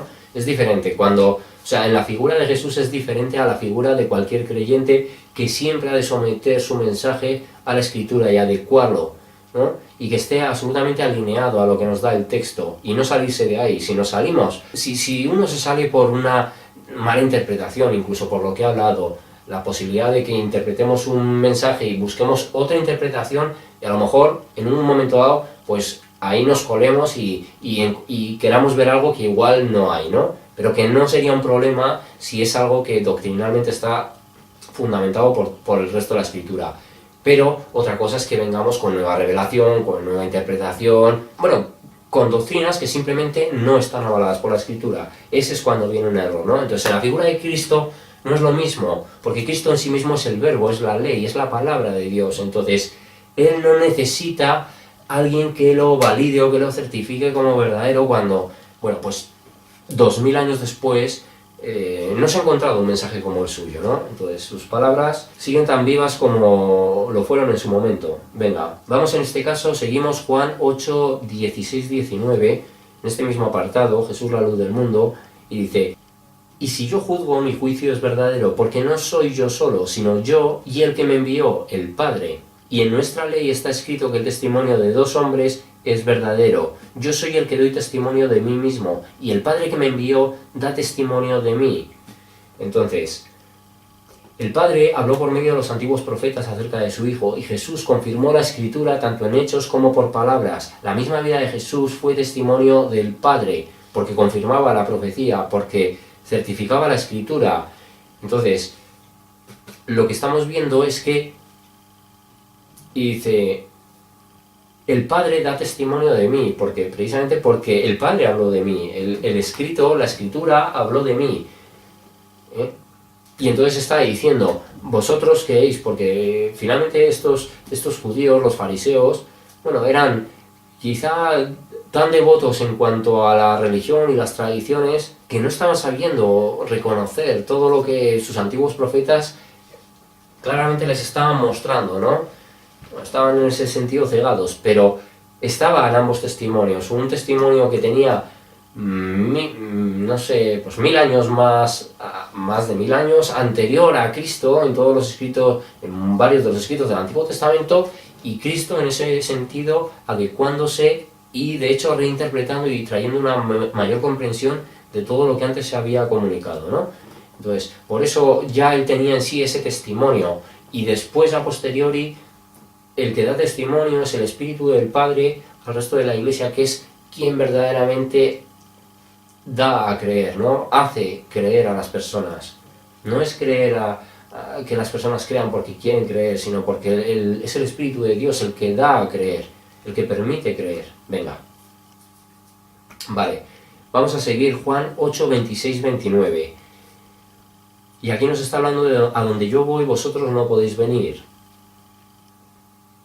8, 26, 29. Muchas cosas tengo que decir y juzgar de vosotros, pero el que me envió es verdadero, y yo lo que he oído de él, esto habló al mundo. Pero no entendieron que les hablaba del Padre. Les dijo pues Jesús: cuando hayáis levantado al Hijo del Hombre, entonces conoceréis que yo soy, y que nada hago por mí mismo, sino que según me enseñó el Padre, así hablo. Porque el que me envió conmigo está, no me ha dejado solo el Padre, porque yo hago siempre lo que le agrada. Hablando de él estas cosas, muchos creyeron en él. Entonces, Jesús, siendo Hijo de Dios, se identifica como yo soy. Esto es algo que en Juan 8, 21, 24 nos dice: otra vez les dijo Jesús: yo me voy y me buscaréis, pero en vuestro pecado moriréis. A donde yo voy vosotros no podéis venir. Decían entonces los judíos: ¿acaso se matará a sí mismo que dice: a donde yo voy vosotros no podéis venir? Y les dijo: vosotros sois de abajo, yo soy de arriba. Vosotros sois de este mundo, yo no soy de este mundo. Por eso os dije que moriréis en vuestros pecados, porque si no creéis que yo soy, en vuestros pecados moriréis. Yo soy, ¿no? La manera en la que Dios se identifica en muchos casos así. De hecho, es la manera en la que Dios, para que el pueblo de Israel creyera a Moisés, porque Moisés le preguntó y le dijo: pero ¿cómo van a creerme a mí que yo he hablado con el Dios de la antigüedad? ¿Cómo van a creerme? Y entonces el título el nombre que Dios le dio a Moisés para que se refiriera al pueblo de Israel a la hora de sacarlos de Egipto, en el Éxodo, era yo soy. El yo soy ha determinado esto, ¿no? Esto en Éxodo 3, 11, 15 lo dicen. Éxodo 3, 11, 15 dice: entonces Moisés respondió a Dios: ¿quién soy yo para que vaya a Faraón y saque de Egipto a los hijos de Israel? Y él respondió: ve, porque yo estaré contigo, y esto te será por señal de que yo te he enviado. Cuando haya sacado de Egipto al pueblo, serviréis a Dios sobre este monte. Dijo Moisés a Dios: he aquí que llego yo a los hijos de Israel y les digo: el Dios de vuestros padres me ha enviado a vosotros. Si ellos me preguntaren cuál es su nombre, ¿qué les responderé? Y respondió Dios a Moisés: yo soy el que soy. Y dijo: así dirás a los hijos de Israel: yo soy, me envío a vosotros. Como vemos, Cristo, si no fuera parte del mismo Dios, identificándose como yo soy, blasfemaría, porque estaría retomando para sí un título que solo le compete a Dios. Pero como Cristo es el Hijo de Dios y es Dios, porque el Verbo era con Dios y el Verbo era Dios, y es parte del mismo Dios, se puede identificar a sí mismo como el yo soy con todo el derecho, ¿no? Con toda la autoridad. Vale, entonces, Jesús, siendo Hijo de Dios, se identifica como yo soy, título o nombre que Dios utilizó cuando envió a Moisés el mensaje para que el pueblo de Israel creyera que iban a ser liberados, ¿no? Entonces es una manera de confirmar por parte de Cristo su naturaleza divina, porque estos fariseos, estos judíos, maestros de la ley, estaban entendidos de eso y apreciaban de hecho mucho a Moisés. O sea, ese yo soy, a ellos concretamente les está revelando: yo soy, cuando a ese Moisés que creéis, a ese Moisés que lo tenéis en tanta estima, yo soy el que también se reveló a él, el que interactuó para con él, el yo soy que protegió a Moisés y llevó a cabo esa liberación para el pueblo. Ese soy yo también. Eso es lo que les está diciendo y lo que ellos no podían entender, ¿no? Pero bueno, está claro y revela nuevamente pues esa existencia eterna de Jesús. Vale. Entonces vamos a Juan 8:42. Aquí nos habla de: sois de vuestro padre el diablo. Y dice: Jesús entonces les dijo: si vuestro padre fuese Dios, ciertamente me amaríais, porque yo de Dios he salido y he venido. Pues no he venido de mí mismo, sino que Él me envió. Nuevamente, que Él me envió continuamente sellado. Estas palabras que hemos visto, ¿no? En el idioma griego. Entonces, Jesús siempre afirma que su estancia en el mundo se debe a la decisión del Padre, que fue quien le envió. El Padre y el Hijo, durante la encarnación de Cristo, estaban separados presencialmente, ¿vale? Lo que invalida la falacia de que Cristo sea el Padre personificado. Aun siendo parte del Creador, no es la misma persona. Aquí es una evidencia muy clara: si vuestro Padre fuese Dios, ciertamente me amaríais, porque yo de Dios he salido, del mismo Dios, de la misma presencia de Dios, ¿vale? no es exactamente lo mismo que nosotros venimos de Dios por el Espíritu de Dios, pero es que lo que Él nos está diciendo, lo vamos a ver lo mismo, porque es que estas palabras en cuanto... y las traducciones son precisas, pero vemos que cuando vamos al texto original siempre nos transmite mucho más, ¿no? Hay una riqueza enorme que complementa mucho todas esas acepciones de palabras que hay asociadas. Entonces, ciertamente me amaríais porque yo de Dios he salido. Entonces la palabra es exergomai, ¿vale? Exergomai, y habla de salir, literalmente o figurativamente, nos habla de partir, de proceder, de salir, de entrar, de escapar, de extender, llegar, adelantar, apartar y difundir. Y es un poco lo mismo, haciendo referencia a todos estos términos, hacen referencia, nos habla de que Él ha partido del Padre, ha venido originalmente de allí, que procede de allí, que salió de allí, que entró en este mundo, que escapó de la presencia del Padre. De hecho nos habla también de esa renuncia que Él hizo a su condición divina para venir aquí, de extender, nos habla de que es una propia extensión del mismo Dios, nos habla de esa llegada aquí presencial a la tierra, nos adelanta la manifestación de Dios Padre.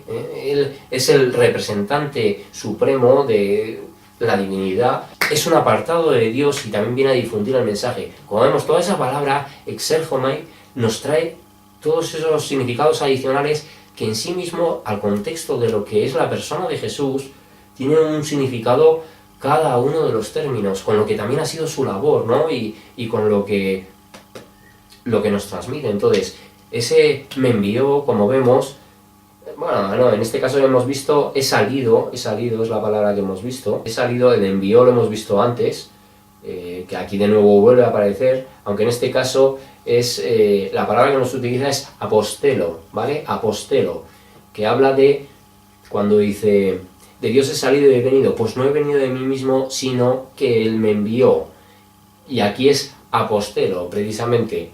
Entonces, nos habla de poner aparte, enviar propiamente en una misión, literalmente o figurativamente, devolver, enviar, mandar, meter, poner. Es lo que hizo Dios con Cristo, ¿no? Ponerlo aquí en el mundo, enviarlo para cumplir una misión en concreto. Y aunque en sí mismo esta palabra apostelo tiene un sentido de devolver, o sea, no es simplemente entregarlo, es entregarlo para retomarlo también, ¿vale? Y de hecho aquí en este contexto lo estaba continuamente manifestando en los versículos que hemos visto también anteriormente. He salido de Él, pero vuelvo a Él, ¿vale? Nos habla de eso, de que no es simplemente un viaje de ida, sino que es un boleto de ida y vuelta, ¿no?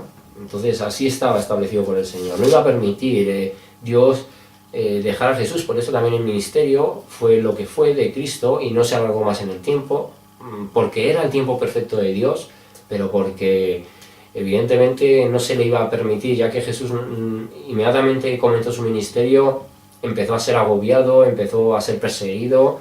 Entonces pues el Padre iba a permitir el tiempo preciso, ni más ni menos, ¿no? No iba a extenderlo simplemente ni porque hubiera más sanidades, ni porque hubiera nada. O sea, el tiempo de Jesús, con todo lo que hizo, fue el adecuado, ¿no? Vale, entonces, vamos a pasar ahora a Juan 8:54, y nos dice, aquí nos habla de la preexistencia de Cristo. Le habían acusado que si era samaritano, que tenía demonio, bueno, acusaciones muy graves, ¿no?, contra Jesús. Pero bueno, vamos a leer el 8:54 y dice, bueno, justo en el 53 les pregunta, ¿eres tú acaso mayor que nuestro padre Abraham, el cual murió, y los profetas murieron? ¿Quién te haces a ti mismo? Versículo 54, respondió Jesús, si yo me glorifico a mí mismo, mi gloria nada es, mi Padre es el que me glorifica, el que vosotros decís que es vuestro Dios. Y nos sigue, pero vosotros no le conocéis, mas yo le conozco, y si dijere que no le conozco, sería mentiroso como vosotros, pero le conozco y guardo su palabra. Entonces, aquí uno es el que glorifica y otro es el glorificado, así como Cristo no resucitó, sino que fue resucitado por el Padre mismo. Entonces, lo que nos está diciendo es, tampoco estoy viniendo, porque en todas las palabras de Jesús lo vemos, estoy glorificando al Padre, con mis palabras yo glorifico al Padre, con mis obras glorifico al Padre. Él lo pedía, Señor, Jesús mismo, glorifícate, Padre, en esto, en algunas ocasiones. O sea, siempre enfocaba la gloria al Padre. Y sin embargo, aunque él dice mi gloria nada es, pero él lo está expresando también como hombre. Esto nos está hablando también de la gloria que los hombres en muchos casos se quieren conceder a sí mismos, ¿vale? No es... Vemos que Jesús se está equiparando a lo que nosotros somos como humanos, aun siendo Dios. Lo difícil que es eso, ¿no? El transmitir esto, y aún así Él dice, mi gloria nada es, nada es. Mi Padre es el que me glorifica, el que vosotros decís que es vuestro Dios. Porque además, Cristo, sabiendo lo que el Padre iba a hacer con Él, esa glorificación, sabe que la gloria terrenal, mundana, entre hombres, no es nada, es basura con la gloria que verdaderamente Dios ofrece, ¿no? Nada que ver. Entonces, bueno, pues ahí lo vemos. La diferencia entre el que glorifica y el que es glorificado nuevamente nos indica que hay diferencia en las personas. Venga. Entonces vamos a pasar al 8:58 y yo creo que va a ser este el último versículo porque lo he estado mirando, entonces me quedaría... Hoy hemos hecho prácticamente... un folio y medio, y entonces me quedaría lo mismo, un folio y medio dejando esta mitad y un apartadito. Entonces yo creo que me va a cuadrar perfectamente para que en este horario de, o sea, en esta duración de 2 horas pueda hacerlo en 3 partes Juan, para concluir Juan en 2 partes y los 3 primeros evangelios en esa primera parte, y así dar por cerrado en los 3 primeros vídeos la parte de los evangelios y ya continuarlo así. Entonces lo voy a dar por concluido en este versículo, Juan 8:58, y algo lo retomamos a partir del capítulo 10. Nos van a seguir entregando muchas claves, pero es que Juan, lo estamos viendo, hay un montón de evidencias respecto a la naturaleza de Dios, pero un montón, ¿vale? Venga, entonces Juan 8:58, y dice, es el apartado de la preexistencia de Cristo, y dice, porque cuando les han hablado justo de Abraham, dice, Abraham vuestro padre se gozó, vamos a leer a partir del 56, Abraham vuestro padre se gozó de que había de ver mi día, y lo vio y se gozó. Entonces le dijeron los judíos, ¿aún no tienes 50 años y has visto a Abraham? Jesús le dijo, de cierto os digo, antes que Abraham fuese, yo soy. ¿Qué nos está hablando? Nuevamente Jesús hace uso, además del yo soy, ¿vale? De ese título, para referirse a la divinidad, a la deidad, para hablar de su preexistencia. En este caso lo dice, yo existía antes que Abraham, algo que determina esa condición divina. Evidentemente los tiempos que separan a Abraham de Jesús impedían que Cristo, con la edad que tenía, hubiera podido vivir antes que Abraham, ¿no? Entonces esas palabras, yo soy antes que Abraham, evidentemente hablan de esa preexistencia, de esa existencia eterna del propio Jesús, ¿no? Entonces, bueno, pues lo vamos a dejar aquí a partir del capítulo 8, lo vamos a retomar el próximo día. Es un poquito lo que nos queda, un folio entero y otra parte, pero para hacerlo en un último vídeo de lo que viene siendo el Evangelio de Juan, me parece bien, porque alargarlo un poquito más ya se nos iría, y no quiero hacer estos vídeos tampoco muy cargados, ¿no? Prefiero eso, dosificarlos y bueno, pues ir analizando las claves, que todas las claves que van a venir luego a partir de las epístolas, lo vamos a ver, son igualmente contundentes como lo son todas las palabras de Jesús. Entonces esta realidad la tenemos que analizar siendo objetivos, siendo analíticos y siendo críticos con el texto, entendiendo lo que se nos está diciendo, críticos con la distorsión religiosa sobre todo, ¿no?